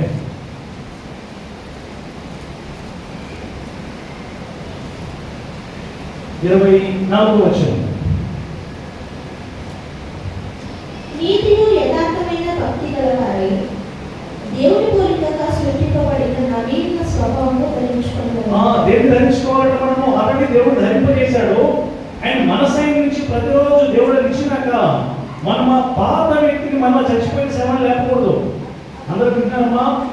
మనం మన పాపాల చేత చచ్చిపోయామట. చచ్చిపోయిన శవాన్ని లేపితే పడిపోతే కంపు కొడుతున్నా లేదా? మనం పాపాలు చేస్తూ మరలా వెనక్కి తిరిగి చూస్తుంటే ఆ చచ్చిపోయిన శవాన్ని లేపుతున్నట్టు దాన్ని మనం లేకపోతే దయచేసి ఆమె చెప్తారు. బైబిల్లో ఒక స్త్రీ వెనక్కి తిరిగి చూసిన పుస్తకం అవుతుంది. ఎవరైనా లోతు భార్య. ఐగుప్తీయులు ఎర్ర సముద్రాన్ని దాటి ఐగుప్తు నుండి బయటకు వచ్చారు. కానీ బయటకు వచ్చినప్పుడు వాళ్ళకి ఏం గుర్తుంది? అక్కడైతే మాకు దోసకాయలు ఉన్నాయి, ఉల్లిపాయలు ఉన్నాయి అంటున్నారు. ఇప్పుడు దేవుడు ఫ్రీ ఫుడ్ పెడుతున్నా. వాళ్ళ మైండ్ ఎక్కడుంది అంట? ఆ వెనక పాపము గతంలో ఉంది. మీరు ఎట్లా చేయొద్దు. మీరు ఎప్పుడు ఆ ప్రాచీన స్వభావము, ఆ పాపానికి సంబంధించినవి అల్పేట్లు తీయొద్దు. కానీ ఎప్పటికప్పుడు గుర్తుంచుకొని నవీన స్వభావం అంటే దేవుని పోలికలో సృష్టించబడిన నవీన స్వభావాన్ని మీరు కూడా ధరించుకోండి. ఇది డెలిబరేట్ గా ఎవరికి వాళ్ళు పట్టుదలతో దేవుని మీద నమ్మకంతో దేవునికి అప్పగించుకొని చేయాలి. అట్లా కదా ఏదో రక్షించబడ్డాను ఇంక నడిచిపోయిందిలే, బాప్తిస్మం పొందాను పరలోకానికి వెళ్ళిపోతానులే అనుకుంటే నువ్వు గెలవలేవు. ప్రతిరోజు ఓడిపోతుంటావు. బాప్తిస్మం పొంది ఉంటారు, మరో అదే తిరుగుడు, అదే చెడు వేస్తున్నారు, అవే చెడ్డ చూపులు, అదే సహవాసాలు. ఆ మార్పు మనలో వచ్చునుగాక. పెద్దగా మేము చెప్తాం. సో నవీన స్వభావాన్ని మనం ధరించుకోవాలా వద్దా? మొదట ఎవరు ఇచ్చారు మనకి? దేవుడే ఉచితంగా ధరింపజేశాడు. ఇప్పుడు మనం కూడా ప్రతిరోజు దాన్ని రోజు షర్ట్ వేసుకున్నట్లుగా నూతనమైన స్వభావాన్ని ధరించుకొని ఆ పాత పాపాలు చేయకుండా దేవుడితో ముందుకు వెళ్ళాలి. ఆమె చెప్తారు. అంతేకాదు ఇంకా చెప్తున్నాం, యేసుక్రీస్తును దేవుడు ధరింపజేశాడా లేదా? మనకి ఉచితంగా బాప్తిజం పొందగానే మన పైన యేసు వచ్చేసాడట. హల్లెలూయా చెప్తారు. అంత మాత్రమే కాదు, యేసు దేవుడు ఇవ్వటమే కాదు, మనం కూడా ప్రతిరోజు యేసుక్రీస్తును ధరించుకోవాలి. బైబిల్లో రోమపత్రిక 13వ అధ్యాయం 14వ వచనం. రోమపత్రిక 13వ అధ్యాయం 14వ చదవండి. మెట్టుకు ప్రభువైన యేసుక్రీస్తును ధరించుకొనిన వారై శరీరేచ్ఛలను నెరవేర్చుకొనుటకు శరీరం విషయమే ఆలోచన. చూడండి, మెట్టుకు ప్రభువైన మెట్టుకు ప్రభువైన యేసుక్రీస్తును ధరించుకొనిన వారై. చూడండి, మీరు కూడా ఇష్టపూర్వకంగా యేసుక్రీస్తును ధరించుకున్నట్లుగా యేసుక్రీస్తు యొక్క గుణాలు కలిగి జీవించండి. అయితే ఇక్కడ సందేహం రావాలి. అంతా బాగానే ఉంది, దేవుడు మనకి ఇచ్చాడు, మనం కూడా ధరింప చేసుకోమన్నాడు. Very good. అది ఎట్లా చేసేది? ఎట్లా? అక్కడే కదా మనం ఫెయిల్ అవుతుంది. మన కదండి. ఇప్పుడు ఇందాక మనము ఒక ఆత్మ అయితే ఒక్క శరీరంలోకి బాప్తిస్మము పొందాము. అక్కడ వెంటనే ఉంటుంది 1 కొరింథీ 12వ అధ్యాయం 13వ వచనంలో ఒక ఆత్మ అయితే మనం ఒక శరీరంగా ఉండడానికి బాప్తిస్మం పొందాము. ఆ వెంటనే మనము ఒక ఆత్మను పానం చేశాము అన్నమాట. అంటే అర్థం ఏంటి? కేవలం ఆత్మలో ముంచబడటమే కాదు, అందరూ పరిశుద్ధాత్మను పానం అంటే తాగేమాట. అంటే ఏంటి? ఆత్మదేవుడు ఎవరైతే యేసునందు విశ్వాసం ఉంచారో వాళ్ళందరూ ఆయన ఉన్నారు. హల్లెలూయా చెప్తాం. ఇక్కడ మీరు ఎక్కడ నుండి రక్షించబడ్డారు చెప్పండి ఒకసారి చెప్పండి. మీరు నిజంగా యేసునందు విశ్వాసం బాప్తిస్మం ఉంటే పరిశుద్ధాత్ముడు ఎక్కడున్నాడు? ఇప్పుడు మీలో ఉన్నాడు కదా. మీరు దేవుడి మీ దేహము దేవుని ఆలయానికి దేవునికి ఆలయమైనదని మీరు ఎరుగరా? వాళ్ళ తెలిసిన మాట మనకి. సో దేవుడు ఆల్రెడీ మీలో ఉన్నాడు, మీరు దేవునికి ఆలయమై ఉన్నారు. మీరు ఒక్క ఆత్మనే పానం చేశారు బాప్తిస్మం పొందినప్పుడు. అయితే బైబిల్ అదే బైబిల్ చెప్తుంది. ఎఫెసీ పత్రిక 5వ అధ్యాయం 17 నుంచి చదవమ్మా. ఎఫెసీ పత్రిక 5వ అధ్యాయం 17. ఎఫెసీ పత్రిక 5వ అధ్యాయం 17. ఇందు నిమిత్తము మీరు అవివేకులు కాక ప్రభువు యొక్క చిత్తమేమిటో గ్రహించుకోండి. ప్రభువు యొక్క చిత్తమేమిటో గ్రహించుకోండి. మరియు మద్యముతో మత్తులై ఉండకుడి. అందరూ ఒకసారి వినండి. మరియు ఏంటంటే ఏంటండి? మద్యముతో మత్తులై ఉండకుడి. దానిలో దుర్వ్యాపారం కలదు. అయితే ఆత్మపూర్ణులై ఉండుడి. ఇదేంటి? బాప్తిస్మప్పుడే పరిశుద్ధాత్ముడు మీ లోపలికి వచ్చాడా లేదా? వచ్చాడు. మీరు ఆత్మ కాలేయమంటారా? అయితే మనం ఏం చేయాలట? ఆత్మపూర్ణులై ఉండండి, మద్యంతో మత్తులై ఉండకండి. ఇప్పుడు ఏమన్నా మందయ్య అనుకోండి, ఏమవుతుంది? మత్తు వస్తుంది. బాగా తాగారనుకోండి దాని ప్రభావంలోకి వెళ్ళిపోతారు కదా, దాని ఇన్ఫ్లుయెన్స్లోనికి. వాడు ఏం చేసినా కూడా వాళ్ళకి తెలియదు కదా. మీరు అట్లా మద్యంతో మత్తులై ఉండొద్దు. అయితే అనే మాట అంటే ఏంటి? మద్యంతో మీరు మత్తులవ్వకూడదు. అయితే ఆత్మపూర్ణులై ఉండండి. మద్యం యొక్క ఇన్ఫ్లుయెన్స్ ఎట్లాగైతే మద్యాన్ని తాగిన వ్యక్తి ఉంటాడో, మీరు ఎవరు తాగారు? ఒకే ఆత్మను పానం చేశాము ఇందాక కదా మనము. మీరందరూ పరిశుద్ధాత్మను పొందారు. మీరు ఎవరి ఇన్ఫ్లుయెన్స్ లో ఉండాలి అంటే, ఎవరి ప్రభావం ఉండాలంటే ఆత్మ ప్రభావంలో. మేము చెప్తాం, మందు తాగిన వ్యక్తి ఆ మందు ఎట్లా దాని మత్తులోకి ఎట్లాగైతే వెళ్ళిపోతాడో, మీరు మత్తులో ఉండదు కానీ పరిశుద్ధాత్మ నడిపింపులో ఉండండి అని అర్థం. గట్టిగా చెప్పడంతో దేవునికి స్తోత్రాలు. బి స్పిరిట్ ఇన్ఫ్లుయెన్స్, ఆత్మ చేత నడిపించబడి చాలా ముఖ్యము. దేవుడు ఉచితంగా పరిశుద్ధాత్మ మనలో పంపించాడు బాప్తిస్మం పొందినప్పుడు. అపోస్తల కార్యములు 2వ అధ్యాయంలో ఇలా మనం చదివిన దాంట్లో మాట ఉంది. అపోస్తల కార్యములు 2వ అధ్యాయంలో 31వ వచనం ఏమొచ్చామండి? పేతురు, మీరు మారుమనసు పొంది పాపక్షమాపణ నిమిత్తము ప్రతివాడు యేసుక్రీస్తు నామమున బాప్తిస్మం పొందుడి. ప్రతివాడు యేసుక్రీస్తు నామమున బాప్తిస్మం పొందుడి. అప్పుడు మీరు పరిశుద్ధాత్మను వరము పొందుదురు. అప్పుడు మీరు పరిశుద్ధాత్మను వరం పొందుదురు. అంటే ఎప్పుడైతే యేసునందు మనం విశ్వాసం ఉంచామో, బాప్తిస్మం మనలోకి పరిశుద్ధాత్ముడు వరంగా గిఫ్ట్గా దేవుడు ఇచ్చాడు. అయితే అప్పటి నుంచి మన పని ఏంటంటే ఆత్మపూర్ణమై ఉండాలి. అంటే ఆత్మ యొక్క ఇన్ఫ్లుయెన్స్, ఆత్మ యొక్క ప్రభావం, ఆత్మ నడిపింపులో ఉండాలి. మనం చెప్తాం, పరిశుద్ధాత్మ దేవుడు పాపం ఏమని చెప్తారా? Yes or no? పరిశుద్ధాత్మ దేవుడు మీ సహోదరుని ద్వేషించమని చెప్తారా? పరిశుద్ధాత్మ దేవుడు సంఘం ఎగ్గొట్టమని చెప్తారా? ఏం చెప్తారు ఆయనని? ఆయన ఆ దేవుడి విషయాలు చెప్తాడు. ఆయన చెప్పినప్పుడు మీరు లోపడండి. మీరు ఎంత ఎక్కువగా ఆత్మకు లోపడతారో అంత ఎక్కువగా పరిశుద్ధాత్మను నడిపిస్తాడు. ఆత్మదేవుడు నడిపించడా మీరు జయిస్తారు అన్నింటిలో. ఇక ఓడిపోయి ఉండదు. అయితే ఆమె చెప్తాం, బైబిల్ అక్కడే అపోస్తల కార్యాలు 6వ అధ్యాయంలో గొప్ప మాట ఉంటుంది. అపోస్తల కార్యాలు 6వ అధ్యాయంలో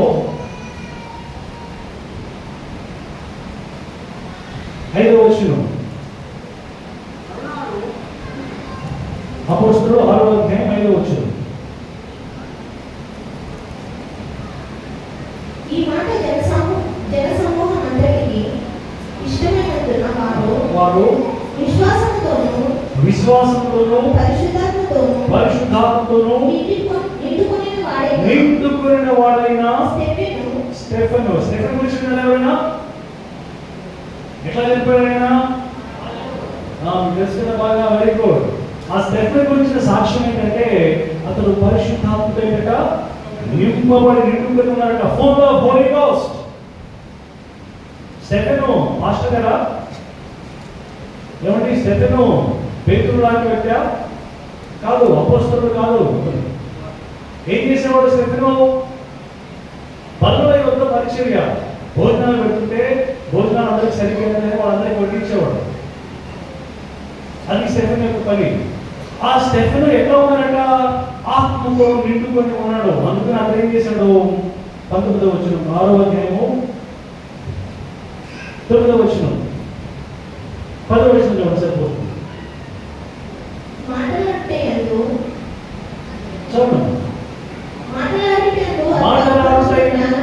మాటలాడుటే ఎందు అతడు అగపరిచిన జ్ఞానమును 15వ వచనము.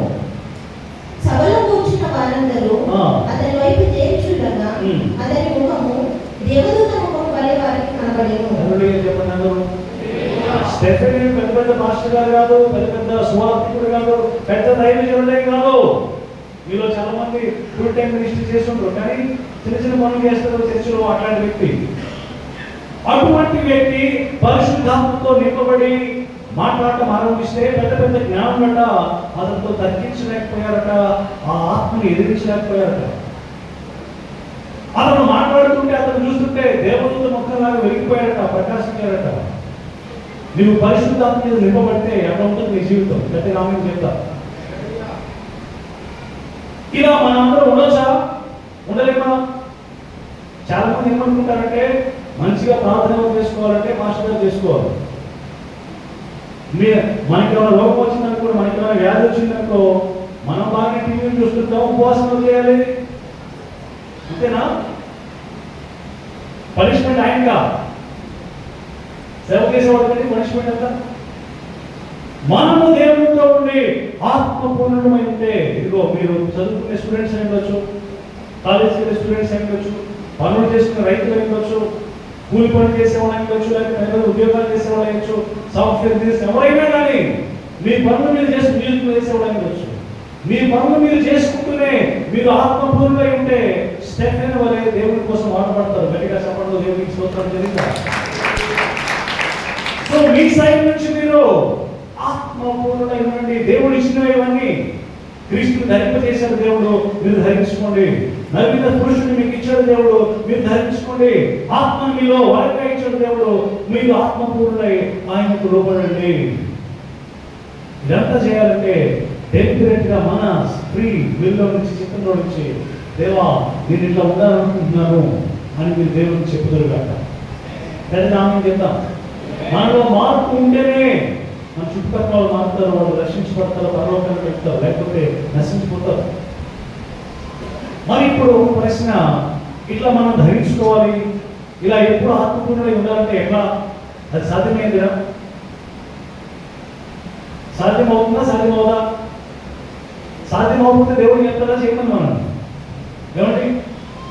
ఎప్పుడు ఆత్మపూర్ణులై ఉండటం అంటే ఎప్పుడు దేవుని యేసుక్రీస్తు ధరించుకుని ఉండి దేవునికి సంబంధించిన పనులు చేయాలి అంటే శరీర క్రియను నశింపజేసి ఆ నీతి సాధనాలుగా మన శరీరాన్ని అప్పగించుకోవాలి అంటే ఇది సాధ్యమేనా అంటే సాధ్యమే. ఇది చేయడానికి దేవుడు మనకు కొన్ని ఉపాయాలు చెప్పాడు బైబిల్లో. అక్కడే ఉన్నాయి చూడండి, అపోస్తలుల కార్యములు 2వ అధ్యాయం. ఎక్కువసేపు చెప్పను నేను, బట్ ఆ మాటలు నేను చెప్తాను, ఒకసారి చూడండి అందరూ. అపోస్తలుల కార్యములు 2వ అధ్యాయం 42వ వచనం. వీరు ఎవరైనా వాళ్ళు పైన 41వ వచనం. కాబట్టి అతని వాక్యం అంగీకరించిన వారందరూ బాప్తిస్మం పొందిరి. ఆ దినము ఇంచుమించు 3 చూడండి, ఒకసారి చూడండి, 3000 మంది బాప్తిస్మం పొందారట. వాళ్ళు ఏం చేస్తున్నారట చూడండి. వీరు ఎవరు? వాళ్ళు ఆ బాప్తిస్మం పొందిన 3000 మంది. ఇక్కడ ఎంతమంది ఒకసారి మళ్ళీ చేతులెత్తండి, ఏమనుకోకుండా బాప్తిస్మం పొందిన ఒకసారి చేతులెత్తండి. వీరు అంటే మనం కూడా ఇక్కడ ఉండాలి. ఆ 3000 మంది ఏం చేశారట చూడమ్మా? వీరు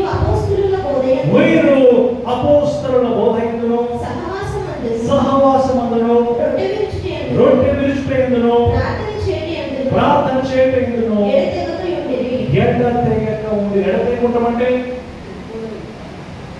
ఎడతెగక ఏంటమ్మా? కంటిన్యూస్ గా ఉన్నారు ప్రతిరోజు. ఎన్నుంటో చూడండి, 2వ అధ్యాయము 46వ వచనం. మరియు వారు ఏక మనస్సు, ఇలా చెప్తున్నా కదా, ఐక్యత ఉన్నారని. వారు ఏక మనస్సులై ప్రతిదినము దేవాలయంలో విన్నారా? ఎప్పుడెప్పుడండి? ఎప్పుడు అర్థం చూడండి.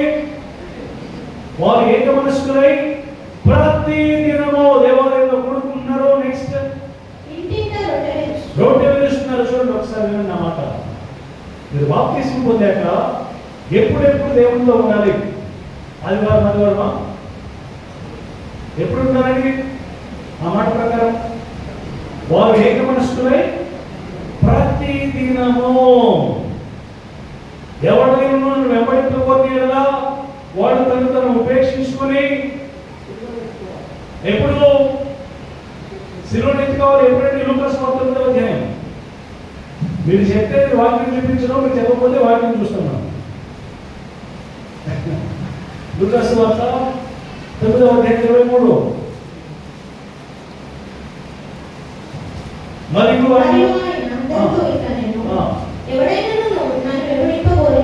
ఒక్క విషయం చూడండి. బాప్తిస్మం పొందడం అంటే యేసుని గమనించుకున్నాం కదా శిష్యులుగా.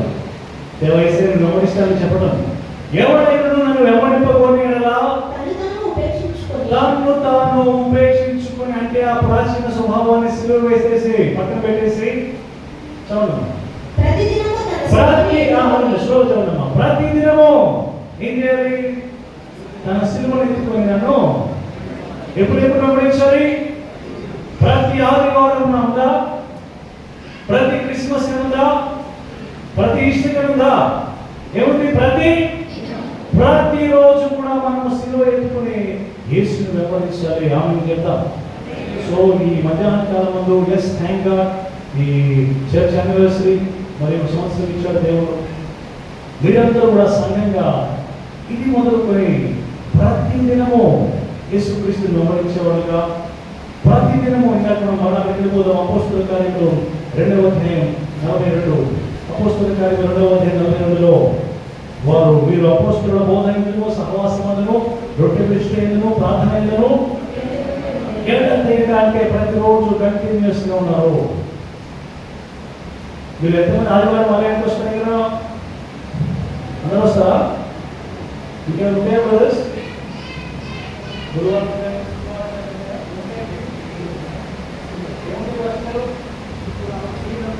శుక్రవారం స్త్రీలు ఎక్కువగా మీరు అందరూ వస్తారమ్మా? ఎంతమంది వస్తారు? 5 10 మంది 20 మంది ఇంకా ఎక్కువ మందా? కానీ ఇప్పుడే మనం ఏం చేయాలి? వాక్యంలో వారు ఎక్కువ మనసుకున్నాయి అది ప్రతిగా రాకపోయినా కనీసం అప్పుడు రావాలి కదా. ఆమె చెప్తాం. అసలు ఇది చూస్తే తెలుస్తుంది మనకి పురుషుల వైపు చూడాలి. వారు ఏక మనస్కులై మొట్టమొదటి ఏముంది చూడండి, అవి చూసి ముగిస్తాను నేను. ఇవి చాలా ముఖ్యమైనవి, ఫౌండేషనల్ థింగ్స్, పునాదులు. ఇవి సరిగ్గా ఉన్నాయి, ఆ సంగతి చాలా బలంగా ఉంటుంది. ఆమె చెప్తాం. ఇది మన చర్చా సంఘం బలంగా ఉండాలంటే పునాదులు గట్టిగా ఉంటే ఎంత పెద్దగా నడుపుకోవచ్చు, అవునా కదా? పునాది వీక్గా ఉంటే ఎంత గట్టిగా నడుపుతుంది. ఇవి దేవుడు మన కోసం వచ్చిన పునాదులు ఏంటవి? వీరు అపోస్తలుల బోధ ఎందును మొట్టమొదటిగా ఏంటి చెప్పండి? అపోస్తలుల బోధ ఎడతెక్కి ఉంది అంటే అర్థం ఏంటంటే కంటిన్యూస్ గా తన జీవితకాలం ఉన్నారని. యేసే ఒక మాట అంటాడు, మీరు నా వాక్యమందు నిలిచి ఉండిన ఎడల మీరు బహుగా ఫలిస్తారు, అవునా కదా? అట్లాగే యోహాను సువార్త 8:31 ఉంటుంది.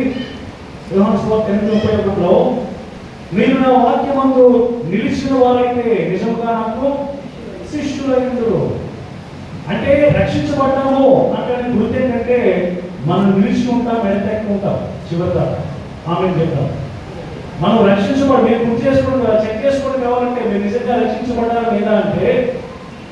అప్పుడప్పుడు ఏమన్నా బలహీనత పడతారేమో కానీ నిలిచి ఉంటాం, మనము చివరి దాంట్లో ఉంటాం. ఎదే ఆమె చెప్తాం. సో వారు దేంట్లో ఉన్నారట?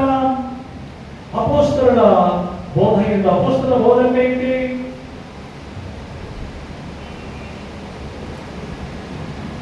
అపోస్తలుల బోధ అంటే ఏంటమ్మా?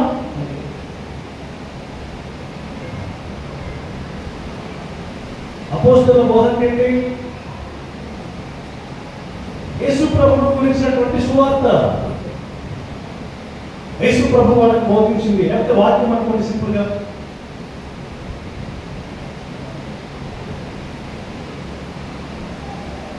తిరిగి జన్మించారనే పదం మీరు ఎక్కడన్నా బోర్న్ అంటాం. ఎవరైనా కొత్తగా జన్మిస్తే కానీ దేవుని రాజ్యంలో ప్రవేశించడు కదా. కొత్తగా జన్మించడం అంటే ఏంటి? నూతనంగా జన్మించాం కదా. ఎట్లా జన్మించాం చెప్పండి? పరిశుద్ధాత్మ వలన. ఇంకొకటి పేతురు మొదటి పత్రిక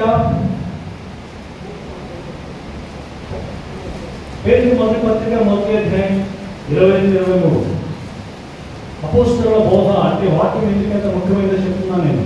మీరు క్షయబీజం నుండి కాక శాశ్వతమగు జీవము గల దేవుని వాక్యములను చూడమ్మా, శాశ్వతమగు జీవము గల దేవుని వాక్యమూలముగా అక్షయ బీజము నుండి పుట్టింపబడిన వారు. హల్లెలూయా చెప్తాం. మీలో ఎవరైతే తిరిగి జన్మించారో నూతన జీవులయ్యామని చెప్పుకున్నాం కదా ఇంతకు ముందు. చచ్చిపోయి మళ్ళా బ్రతికాం కదా. ఆ బ్రతికింది ఎట్లాగంటే అక్షయ జీవము కలిగినటువంటి శాశ్వత జీవము గల దేవుని వాక్యం అనే విత్తనాన్ని బట్టి. అంటే మీకు ఎవరో స్వార్థ చెప్పుకుంటారు, వాక్యాన్ని చెప్పుకుంటారు, అది విన్న మీరు తిరిగి జన్మించారు. చచ్చిన వాళ్ళు బ్రతికారు. గట్టిగా చెప్పడంతో దేవుని స్తోత్రాలు తెలియదు. సో వాక్యం లేకపోతే అసలు మనం పుట్టుకే లేదు అని అర్థం. నువ్వు ఆత్మీయంగా మనం పుట్టింది ఎట్లాగంటే పరిశుద్ధాత్మ వలన, అట్లా ఈ వాక్యం వలన. మనం పుట్టిందే వాక్యం బట్టయితే ఏమంటే పుట్టిన బిడ్డ ఏం అవుతారండి? ఏం అవుతారు? పాలు బతకల్లా పుట్టిన బిడ్డ చచ్చిపోతారు కదా. బైబిల్లో ఉంది ఆ పాలు ఏంటంట. అక్కడ కూర్చున్నాం 2వ అధ్యాయంలో మొదటి వచ్చినాం. మొదటి పేతురు 2వ అధ్యాయం మొదటి వచ్చినాం. ప్రభు దయాళుడని చదువు. రుచి చూచిన ఎడల సమస్తమైన దుష్టత్వమును, సమస్తమైన కపటమును, వేషధారణను, అసూయను, సమస్త దూషణ మాటలను మాని కొత్తగా జన్మించిన శిశువులను పోలిన వారై నిర్మలమైన వాక్యమును పాలవలన రక్షణ నిమిత్తములో ఎదుగు నిమిత్తము ఆ పాలను అపేక్షించుడి. మీరు బాప్తిస్మం పొందినప్పుడు అప్పుడే పుట్టిన శిశువులు అదనుకుంటున్నా. ఆ పుట్టిన శిశువులు ఏం తాగాలి? పాలు తాగాలి కదా. అట్లా ఇప్పుడు ఆత్మీయంగా మీరు బ్రతకాలి అంటే వాక్యమైనటువంటి పాలు తాగండి, వాక్యమైనటువంటి పాలను కోరుకోండి. ఇప్పుడు పిల్లవాడు పాలు తాగలేదు అనుకోండి, ఆరోగ్యం బాగుందంటే బాగలేనట్టు ఏమా. మనం కూడా వాక్యమైనటువంటి పాలు తీసుకోలేదు అనుకోండి, అతనేంటి ఎక్కడో తేడా ఉంది, అది బాగు చేసుకోవాలి. మామేం చెప్తాం, వాక్యము కేవలం పాలినా మనుషుడు రొట్టె వలన మాత్రమే కాదు, దేవుని నోటి నుండి వచ్చు ప్రతి మాట వలన జీవిస్తున్నాడు. ఇంకో మన ఆత్మక ఆహారం ఏంటంటే వాక్యం. అది రొట్టెతో పోల్చబడింది. రొట్టె మాత్రమేనా? మాంసంతో పోల్చబడింది బైబిల్లో. హెబ్రీ పత్రికలో 1:8 మాంసం సాలిడ్ ఫుడ్ తో వాక్యం పోల్చబడింది. అంతేకాదు ఈ వాక్యము జుంటి తేనె దారుల కంటే ఏమైంది? తేనెతో పోల్చబడింది. మీకు బాగా ఆకలిస్తుందా? వాక్యం తినండి. ఆకలి వేసిన వాళ్ళు తిరగాలి కదా. ఎవరికి ఆకలేదండి? ఇద్దరికేది నాకు తెలిసి. ఎవరికి ఆకలేదు? ఒకడు చనిపోయిన వ్యక్తి ఆకలేదు. రెండోవాడు ఆల్రెడీ కడుపులో తినవాడిగా, కడుపులో తినవాడికి ఆకలేదు. ఇంకొంచెం ముందుకెళ్తే రోగులకి ఎవరికి ఆరోగ్యం బాగా ఆకలేస్తా తిరుగుతూ వాడతారు కదా. ఎక్కడో సమస్య ఉంది. ఈ వాక్యం ముందు అపోస్తలుల బోధయందు ఎడతెక్క ఉండాలి మనం అంటే ఈ ఆహారాన్ని తినాలి. నువ్వు తినట్లేదు అంటే అర్థం ఏంటంటే ఆత్మీయంగా ఏదో రోగం ఉంది. దేవుని దగ్గరికి రండి, దేవుడు దాన్ని స్వస్థపరుస్తుంది.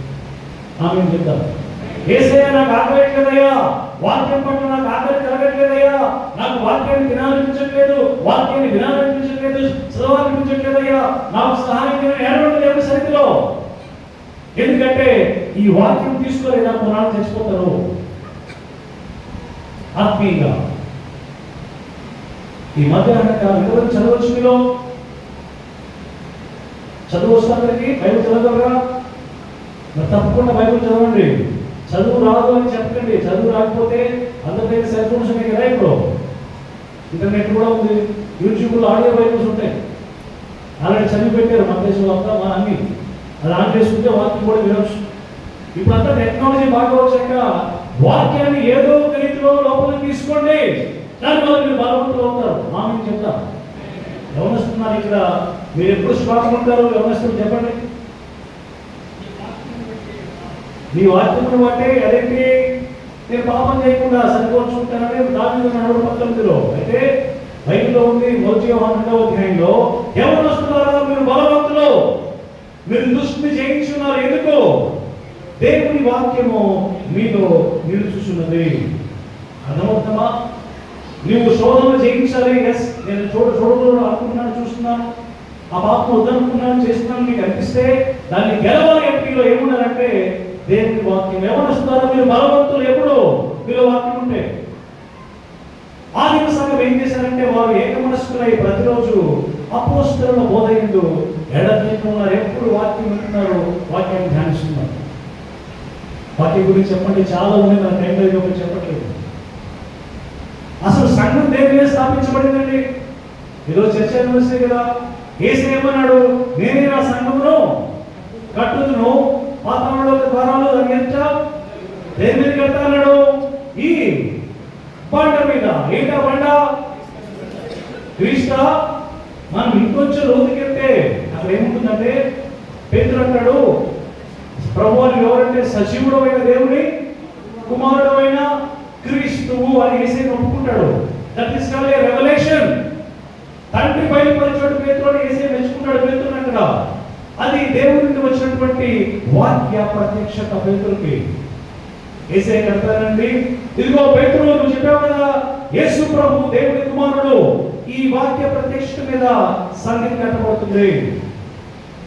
క్రీస్తు అనేటువంటి బండానికి అర్థం ఏంటంటే, ఈ వాక్యం యేసుక్రీస్తుని గురించినటువంటి వాక్యం ఏంటది? యేసుక్రీస్తు దేవుని కుమారుడు అని మీరు చెప్తారు ప్రపంచానికి. అది చెప్పినప్పుడు, అసువార్త చెప్పినప్పుడు ఈ మాట పునాదిగా అనేక మంది రక్షించబడతారు. గట్టిగా చెప్పడంలో దేవుని స్తోత్రం చెప్తారు. సో మీరు ఎంతగా యేసుక్రీస్తుని గురించినటువంటి ప్రత్యక్షత వాక్యము పొందుకుంటూ ఉంటారో అదే పునాది సంఘానికి. మరి సంఘానికి పునాది అదైనప్పుడు మనం పుట్టిందే వాక్యమైనటువంటి శాశ్వత జీవము గల వాక్యం ద్వారా అయినప్పుడు, వాక్యమైన ముఖ్యమైన అదే మనకు ఆహారం అయినప్పుడు, అది ఉంటేనే మనం బలవంతమైనప్పుడు, తప్పకుండా బైబిల్ని మొదలుకొని ఇక్కడ అందరూ కూడా ధ్యానం చేయదు కాక. అయితే మనం బైబిల్ చదువుతాం మీద రోజు మళ్ళీ చిత్రాన్ని సిగ్గుపడుతున్నాం. మరి మిగిలిన వాళ్ళందరూ ఈ రోజు నుంచి ఆలోచిస్తున్నారు కాక. పెద్ద కామెంట్ చేద్దాం కావాలి. బైబిల్లో ఇప్పుడు నాకు టైం లేదు, కానీ బైబిల్లో ఉంటుంది. మీరు వర్ధిల్లాలంటే వాక్య ప్రకారం నడుచుకోండి. దర్శనం మీకు స్వస్థత కావాలా వాక్య ప్రకారం నడుచుకోండి. మీకు ఏది ఇష్టమైనది అది కావాలా వాక్య ప్రకారం నడుచుకోండి. అంతా వాక్యమే. వాక్యం ఎవరండి?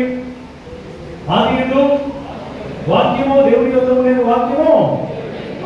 దేవుడితో మీరు కనెక్ట్ అయి ఉండాలి అంటే ఈ వాక్య జ్ఞానం లేకుండా అవుతుంది.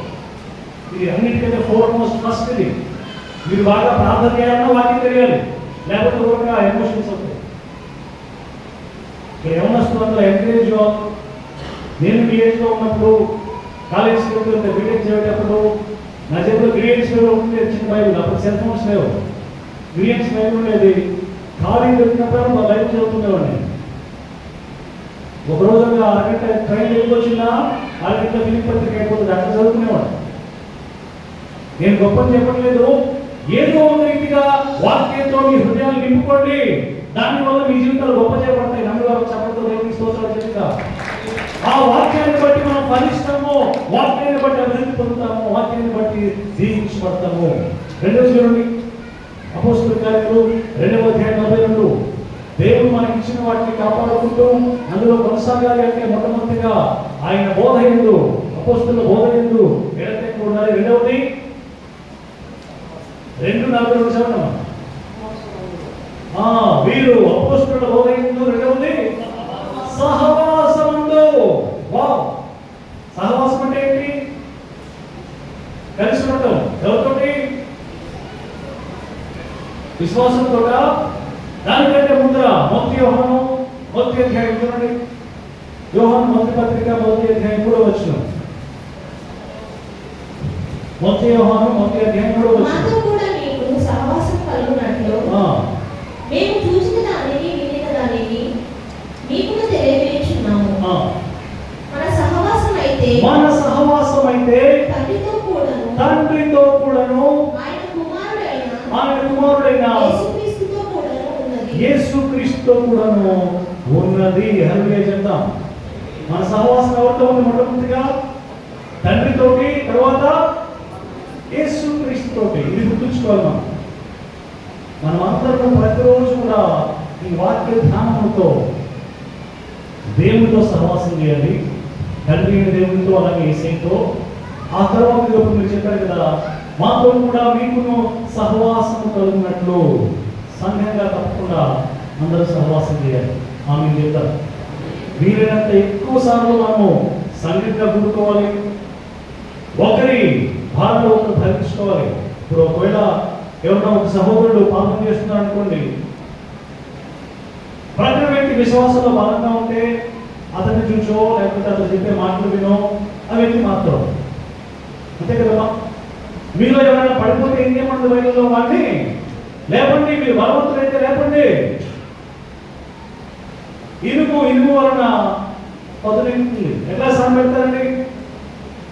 ఆ రాయికి పెడతారు కదా. ఆ ఇద్దరు కూడా విశ్వాసులే. మనం సంఘంలో ఉంటే, సహవాసంలో ఉంటే వాళ్ళు తిరుగుతాం, లేకపోతే ఆగిపోతాం. ఐ థింక్ డిఎల్ మోడీ గారు అనుకుంటారు, ఒక పెద్ద దైవజనుడు ఒకసారి సంఘంలో ఒక కుటుంబం రావట్లేదు కదా సంఘానికి. ఆదివారం వస్తారు కదా, ఒక కుటుంబం చర్చకి రావట్లేదు. ఆ పాస్టర్ గారు గృహమూడి దగ్గరికి వెళ్తారు కదా దర్శనానికి. అయితే దర్శించారట కొన్నాళ్ళకి. దర్శించి వాళ్ళది చదివేసిన యూకేలో ఎక్కడో ఇంట్లో ఉంటే చూసుంటారు మీరు. కట్టెలు చేసి ఇల్లు వేడెక్కడానికి ఒక చోట మంట పెట్టుకుంటారు కదా. ఇంట్లోనే ఇల్లంతా వేడి రావడానికి కర్రలు మంట ఉంచుతారు అక్కడ. ఈ పాస్టర్ గారు వాళ్ళ ఇంటికి వెళ్ళారట, చర్చికి రానటువంటి వ్యక్తి వాళ్ళ ఇంటికి వెళ్ళి ఏం చేశారంటే ఏం మాట్లాడలేదట. కాసేపు కూర్చున్నారట. కూర్చొని వెళ్ళినప్పుడు ఏం చేశారంటే ఒక అన్ని మంట వేస్తారు కదా, ఎన్నికలు ఉంటాయి, ఎక్కువ ఉంటాయి కదా, అందులో ఒక కట్టెని తీసి పక్కన పెట్టేశారు. అర్థమవుతుంది? అన్ని చెప్పి మంట వేసింది, కట్టెలన్నీ వేసి అందులో ఒక కట్టెని ఆ మంటలోని తీసి పక్కన పెట్టాడు. మంటలోని తీసినా కానీ మంటలు ఉంటుంది కదా, కొన్ని ఉంటుంది కదా, అది కాసేపు ఉంది. పాస్టర్ గారు చాలాసేపు ఉన్నారు, వెళ్ళిపోయారు. ఇంకేం మాట్లాడలేదు. ఏం మాట్లాడలా. చెప్పాడైనా వచ్చి ఏం చెప్పుకుంటాడు? అదిగో ఆ కట్టెలన్నీ కలిసి మండుతుంటే ఈ కట్టె కూడా మండుతుంది. తీసి పక్కన పెడితే కాసేపు అట్లా కొలుగుంది, కానీ ఇంకాసేపు వేసరికి ఆగిపోయింది. అర్థమవుతుందమ్మా? మనమందరం కూడా సంఘంగా సహవాసం చేయకపోతే అట్లనే ఉంటుంది మన పరిస్థితి.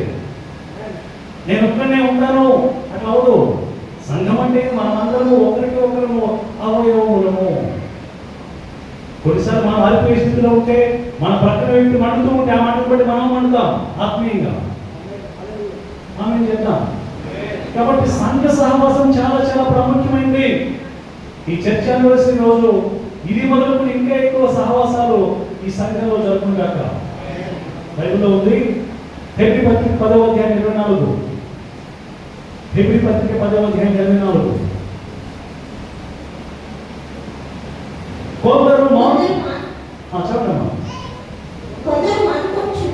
కొందరు మానుకొనుచున్నట్టుగా సమాజముగా కూడుట మానదు. చర్చికి రావడం ఆపేయద్దు. పెద్దగా ఆమె చెప్తాం. చర్చికి రావడం ఆపేయద్దు.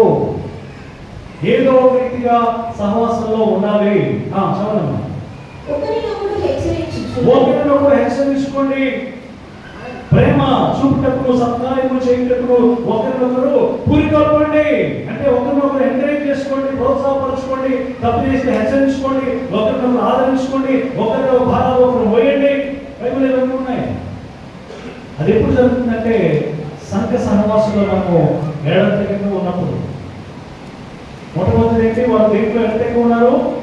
వారు అపోస్తలులా బోధైంది. రెండవది సహవాసం. మూడోది చెప్పండి. రొట్టె విరుచుటైందో. మీరు బలలో పాల్గొంటారా? ఎప్పుడు పాస్టర్ వెరీ గుడ్. మేము కూడా ప్రతి ఆదివారం తీసుకుంటాం. అక్కడ ప్రతి ఆదివారం రొట్టె విరుచుతున్నారు కదా. ఎందుకు రొట్టె విరుడు? ఎవరు వాళ్ళది? ప్రభువు బల అంటాం కదా. ఎవరి శరీరం అది? ఆ ద్రాక్షారసం దేనికి సూచన? యేసయ్య రక్తానికి హల్లెలూయా చెప్తాం. ఇది చాలా చాలా ప్రాముఖ్యమైనది. ఒకవైపు వాక్యం ఉండాలి, ఇంకోవైపు సంఘంగా అందరం కలిసి సహవాసం చేయాలి. ఈ రెండు ఈ కేంద్రంగా రొట్టె విరుచుట అనేటువంటి కేంద్రం అంటే యేసు ప్రభువు శిలువ మీద చేసిన బలియాగమే మనకు కేంద్రంగా ఉండాలి. గట్టిగా చెప్పండి. దేవుని స్తోత్రాలు చెల్లిద్దాం. అది మర్చిపోయామా సంఘంలో జీవం ఉండదు. యేసుక్రీస్తు యొక్క శిలువ, యేసుక్రీస్తు యొక్క పునరుద్ధానము ప్రకటించబడిన సంఘాల్లో జీవము ఉండదు. చచ్చిపోయిన సంఘమే అది. ఎప్పుడు కూడా యేసుక్రీస్తు యొక్క శిలువను, ఆయన పునరుద్ధానాన్ని ధ్యానం చేయండి. 1 కొరింథీ 10:16. కొరింథీయులకు రాసిన మొదటి పత్రిక 10:16. మనము దీవించు ఆశీర్వచనపు పాత్రలో ఉంది. చూడండి, ఆశీర్వచనపు పాత్ర అంటే వాళ్ళు ఏదైతే యేసయ్య తను అప్పగించుకునే రాత్రి, ఇదిగో ఇది మీ కొరకు చిందించబడుతున్నానా రక్తం అని చెప్పాడు. చూడండి, ఆ గిన్నెను ఎత్తుకొని దాన్ని పాత్ర, ఆ పాత్రను అంటాము, యూదులు అంటారు అట్లా ఫస్ట్ తీసుకునేటప్పుడు కప్ ఆఫ్ బ్లెస్సింగ్ అని. దాన్ని ఆశీర్వచనపు పాత్రలో ఉంది కాబట్టి క్రీస్తు రక్తంలో పాల్గొచ్చు. చూడండి, మనము ఎప్పుడైతే బలలో పాల్గొంటున్న ప్రతిసారి కూడా యేసుక్రీస్తు రక్తంలో పాల్గొంటున్నామో, మనము విరుచు రొట్టె తినుట క్రీస్తు శరీరంలో పాలు పుచ్చుకుంటే కదా. అంటే ప్రతిసారి మనము రొట్టె విరిచేటప్పుడు అంటే యేసయ్య శరీరంలో, యేసయ్య రక్తంలో పాలు పంపులు పొందుతున్నాము. అంటే ఇది మనం ప్రతిసారి కూడా చేయవచ్చు, ప్రతి ఆదివారం చేయవచ్చు, సంఖ్య కూడుకున్న ప్రతిసారి కూడా. చాలా మంది బాప్తిస్మం పొందినాక సంఘ సభ్యులను దేని బట్టి గుర్తిస్తారంటే ఎంతమంది బాగా తీసుకుంటున్నారు వాళ్ళ సంఘ సభ్యులను. చాలా విషయంలో గుర్తు ఏంటంటే బాప్తిస్మం పొందారని కాదు, ఎంతమంది బాగా వస్తున్నారు వాళ్ళు కరెక్ట్గా సంఘ సభ్యులు, వాళ్ళు రక్షించబడ్డారు. ఎంతమంది బలలో పాల్గొంటారు ఇందులో? మనమందరము సంఘం గట్టిగా చెప్పడంలో దేవుడికి స్తోత్రాలు. ఇది ప్రతి కాదు, మీరు ఇక్కడ పాల్గొంటారు, మేము అక్కడ పాల్గొంటాం, మా చర్చిలో ఇంకో చర్చిలో పాల్గొంటారు. మనమందరము కలిస్తే సార్వత్రిక సంఘం గట్టిగా చెప్పడంలో దేవుడికి స్తోత్రాలు తెలియదా? సో ఒకవైపు రొట్టె విరుచు, ఒకవైపు అపోస్తలుల బోధనలు, రెండవది సహవాసము, మూడవది రొట్టె విరుచు, 4వది ప్రార్థన యందు. ఆమేన్ చెప్తాం. మనం అందరం గ్యాదర్ అయ్యి ఒక్క 4 మాటలు మాట్లాడుకుని 4 జోకులు వేసుకుని పోయి మనకు లాభం ఉందా? ఏమా? మనం అందరం వచ్చి మేము గొప్ప సహవాసంలో ఉంటామని చెప్పి అందరం ఆ రోజు కోడి కోసుకొని మంచిగా వంట చేసుకొని తినేసి సంతోషించి వెళ్ళిపోతే లాభం ఉందా? ఈ సహవాసం ఏంటంటే ప్రార్థన. నా మందిరము సమస్త అన్ని జనులకు ప్రార్థన మందిరం అనబడుతుంది. హల్లెలూయా చెప్తాం. మనమందరము సంఘంగా కూడుకున్నప్పుడల్లా తప్పకుండా ప్రార్థన చేయాలి. ఈ ప్రార్థన ఎట్లా ఉండాలి? ఎడతెరిగి ఉండాలి. ఒక మాట చూపించి ముగిస్తాను. అప్పుడు ఎఫెసీయులకు రాసిన పత్రిక 6వ అధ్యాయం. ఈ మాట నుంచి ముగిస్తాను నేను. ఎఫెసీయులకు రాసిన పత్రిక 6వ అధ్యాయం.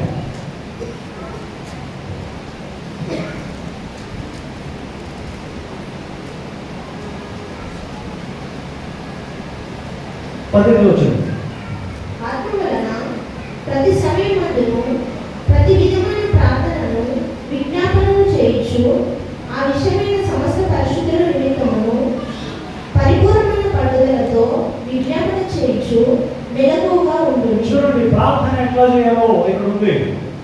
ప్రార్థన అనేది అడిగితే ఉండండి. మొట్టమొదటి ప్రార్థన ఎట్లా చేయాలంటే 18వ వచనం చూడండి, చదవడం వల్ల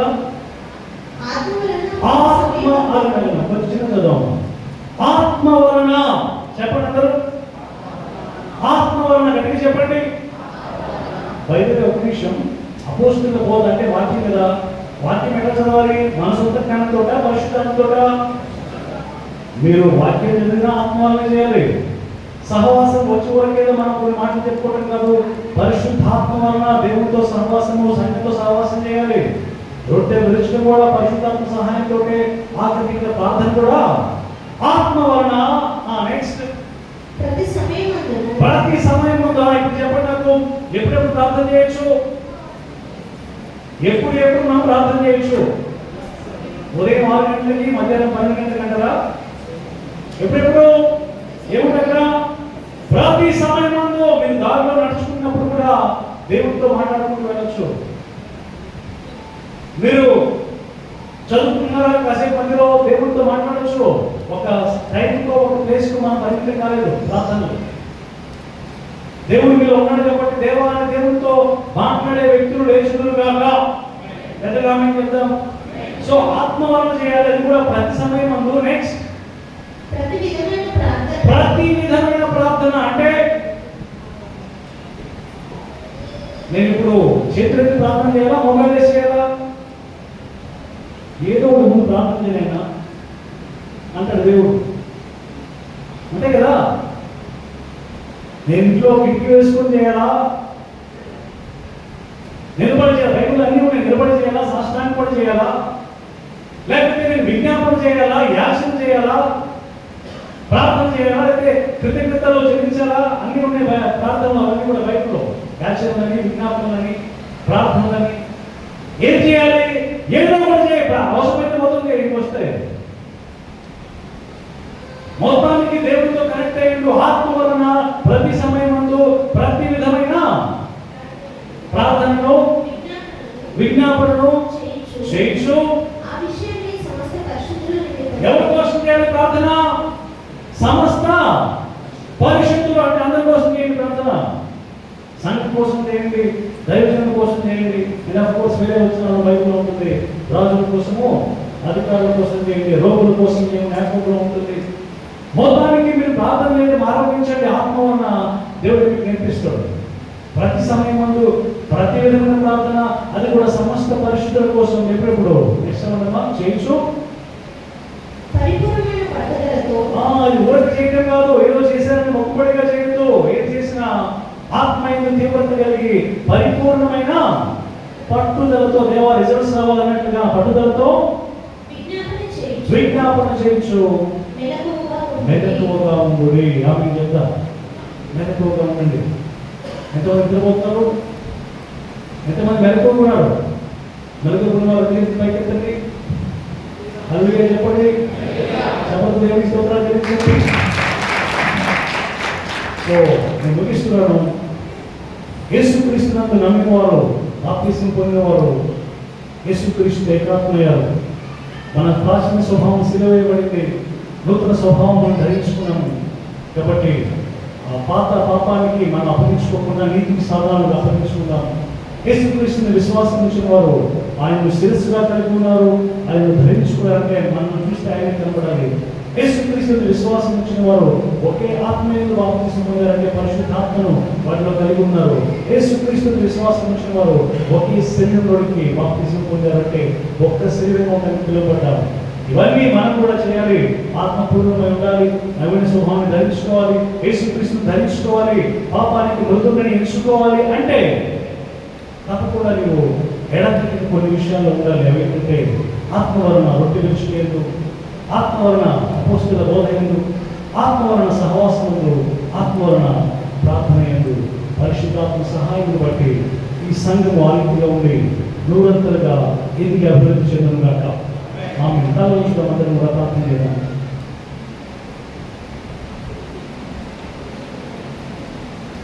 చిన్న ప్రార్థన నేను చేసి పాస్ చేస్తాను. ప్రేమ కలిగిన మా తండ్రి, జీవం కలిగిన ఆయన, నీ కృపలో మధ్యాహ్న కాలంలో ఇచ్చిన మాటలకి స్తోత్రాలు తండ్రి. నీ వాక్యం ప్రభువా అక్షయ బీజమైనందుకు స్తోత్రాలు తెలుస్తూ, శాశ్వత జీవమైనందుకు స్తోత్రాలు తెలుస్తూ, ఈ సంఘాన్ని తండ్రి నీ వాక్యం వల్ల మేము కన్నావు ప్రభువా. అయినా నీ వాక్యం వల్ల మేము కన్నావు తండ్రి. నీ వాక్యంలో పెట్టి నిలిచిపోవడానికి ఆత్మ వల్ల ఎన్నికని ప్రభావిస్తున్నాను తండ్రి. నీ మాటలు దూరంగా వీళ్ళు ఫలింపజేయమని యేసుక్రీస్తు నామములో ప్రార్థిస్తున్నాం తండ్రి. ఆమేన్.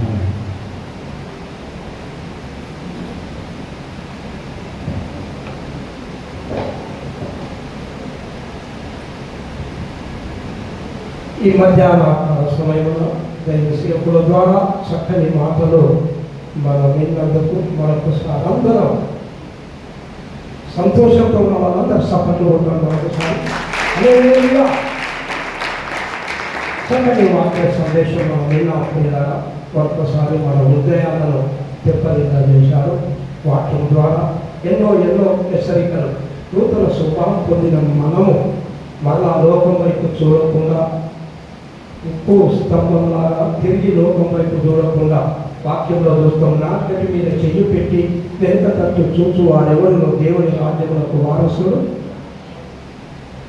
ముఖ్యంగా రొట్టె విరుచుట అందులో చాలా మంచి మాటలు కదా. సావాసం అందులో మన సావాసం అంటే చుట్టుపక్కల మంచి మంచి దాబాలు ఉన్నాయి, మంచి సావాసాలు ఉన్నాయి. ఏ సావాసం ఎవరితో చేస్తున్నాం అన్నది చాలా ప్రాముఖ్యమైన విషయం. పరిశుద్ధుల మధ్యలోనే మన సావాసం ఉండాలి. చెడు సావాసం ఎక్కువగా త్రాగుబోతున్న సహవాసం, నా ప్రాణమా తినుము త్రాగుము సుఖించుము సంతోషించుము అన్న సహవాసాలు ఎక్కువ ఉల్లాసము, అప్పటి మట్టుకు సంతోషించే సహవాసాలు చాలా మట్టుకు కోరుతున్నారు. అపొస్తలుల బోధ యందును రొట్టె విరుచుట యందును ప్రతిదినం రొట్టె విరిచారు. ప్రతిదినం నేను కూడా నెలకొకసారి ఉండేది. ఇంతకు ముందు కొంతమంది సహోదరులు కూడా ప్రతిదినం రొట్టె విరుచడం చాలా మంచిది అనుకుని ఈ సంవత్సరంలో 2024 నుండి కంటిన్యూగా ప్రతి వీక్ మేము కూడా ప్రారంభం చేసినప్పటి నుంచి సంఘం ఇంకా అధికంగా కనబడుతుందని ప్రేరణ. ఆయన రొట్టెలు నిర్లక్ష్యం చేయకూడదు. ఆయన శరీరం ఆయన ఎప్పుడైనా కనుక ప్రతిదినం నువ్వు పెద్ద నీ సొంత వాళ్ళ ఇంటిన దావతు కానీ వివాహం కానీ గృహప్రవేశం కానీ ఏదైనా పర్వాలేదు, ఆయన రొట్టె ఆయన శరీరం ఆయన రక్తం త్రాగిన తర్వాతనే మనం ఇంకెక్కడైనా ప్రయాణం చేయాలి. ప్రతిదినం సిలువను ఎత్తుకోవాలి. మనం ఎన్నో కూడుకొనుట మానకూడదు అన్నారు. ఇప్పుడు అయ్యగారు దైవ సేవకులు మీరు చేతులు ఎత్తండి అన్నారు. ఇప్పుడు నేను చేతులు ఎత్తితే ఇప్పుడు సాటర్డే ప్రార్థన చేయకుండా మనం ప్రార్థన విన్నారా ఎంత లాభంగా జరుగుతుందో. ఫ్రైడే ప్రార్థన ఇప్పుడు కరెక్ట్గా నిలబెట్టి అయ్యగారు పక్కన నిలబెడతారు. 6 మంది 4 కంటే ఎక్కువ ఉంటుంది సాటర్డే, అది ఫ్రైడే. మొన్న కూడా మిగిలిన కూడా ప్రార్థన ఎందుకు రారు? మీకు సువార్తకు పోయేటోళ్ళు కూడా మీకు బలం వస్తుంది, శక్తి వస్తుంది. ప్రార్థన అభిషేకం కలిగి సువార్త పోతే అన్ని జనాల్లో మార్చబడుతుంది. ప్రభుత్వం తిరుగుతారు కదా. శనివారం ప్రార్థన చేయుట తెగిపోయింది. కంటిన్యూషన్ అంటున్నాడు అయ్యగారు. కంటిన్యూషన్ కాదు, ఎప్పుడో తెగిపోయింది. గ్యాప్ ఏర్పడ్డది మధ్యలో. ఎడతెగక పట్టుదలతో ప్రార్థన చేయమన్నారు. సమయం ఎప్పలేదు కానీ మనకి ఇవన్నీ ఈ అంత్యదినములలో అపాయకరమైన కాలంలో వచ్చులని తెలుసుకోవడం. మనుషులు స్వార్థపరులుగా ఉండకూడదు, పైకి భక్తి గల వారిగా ఉండకూడదు. ఆచరణ కాదు, అమల్లో పెట్టాలి. చెప్పిన వాక్యానుసారంగా మనం జీవితాలను కట్టుకోవడానికి ప్రయత్నం చేయాలి. ఉసుక మీద ఇల్లు కట్టకూడదు. బండ మీద ఇల్లు కడితే ఎన్ని శ్రమలు ఎన్ని ఇబ్బందులు వచ్చినా బండ మీద ఇల్లు కట్టాడే నిలబడ్డాడు, కానీ ఉసుక మీద ఇల్లు కట్టాడు. మల్లయ్య గారు మంచి మాట్లాడాడు. 10 కట్టడాలకి వెళ్ళి ఒక కర్ర పక్కకు పెడితే కొద్దిసేపట్లో ఆడిపోయింది. పరిశుద్ధుల సహవాసం చాలా ఇంపార్టెంట్. నాకు చాలా జ్ఞానం ఉంది, నేను చాలా గొప్పని, నేను అభివృద్ధి అట్లా కాదు. అందరం మంచంలో ఐక్యతతో ఉన్నది. కానీ ప్రార్థనలో ఉండాలి, బల్ల రొట్టెలో ఉండాలి, సహవాసంలో ఉండాలి. ఎప్పుడైనా ఒక రోజు నీ ముఖం మీద ఒక బ్రదర్ రాలేడు అనుకోండి, సింహం రాలేడు అనుకోండి, బ్రదర్ మీద మీకు ఏం ఎమర్జెన్సీ ఉండే కనబడలేదు అలా మీ ముఖం అని మరో వారం కూడా మీ ముఖం అన్నంత ప్రేమలో, అలాంటి ప్రేమలో మనం ఎదిగితే ఇంకా అనేక గ్రామాలకు ఒక ఆదర్శంగా నిలబడతాము. ప్రార్థనలో ఉందాం. చాలా టైం ఎక్కువైంది, పిల్లలు ఆటలు ఉన్నారు కదా, అందరం ప్రార్థనలో ఉందాం. హల్లెలూయా హల్లెలూయా. గొప్ప దేవుడా, మేము అనేక మార్లు తప్పిపోతా ఉన్నాం. రొట్టె విరుచుటలో, సహవాసంలో, ప్రార్థనలో అనేక మార్లు మేము అశ్రద్ధ చేస్తున్నాం. యెహోవా కార్యములను అశ్రద్ధ చేయవారు శాపగ్రస్తులని చూస్తాం. ఈ వాక్యమును నిర్లక్ష్యం చేస్తున్నాం. మనది మనం తీర్మానము చేయకయే వెళ్ళేగావా ప్రభు సన్నిధిలో నుండి. తీర్మానము చేయకయే వెళ్ళేగావా ప్రభు సన్నిధిలో నుండి.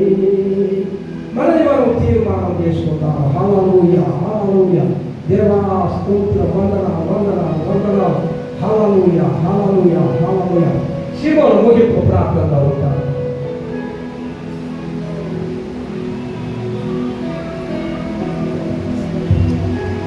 స్తోత్రం.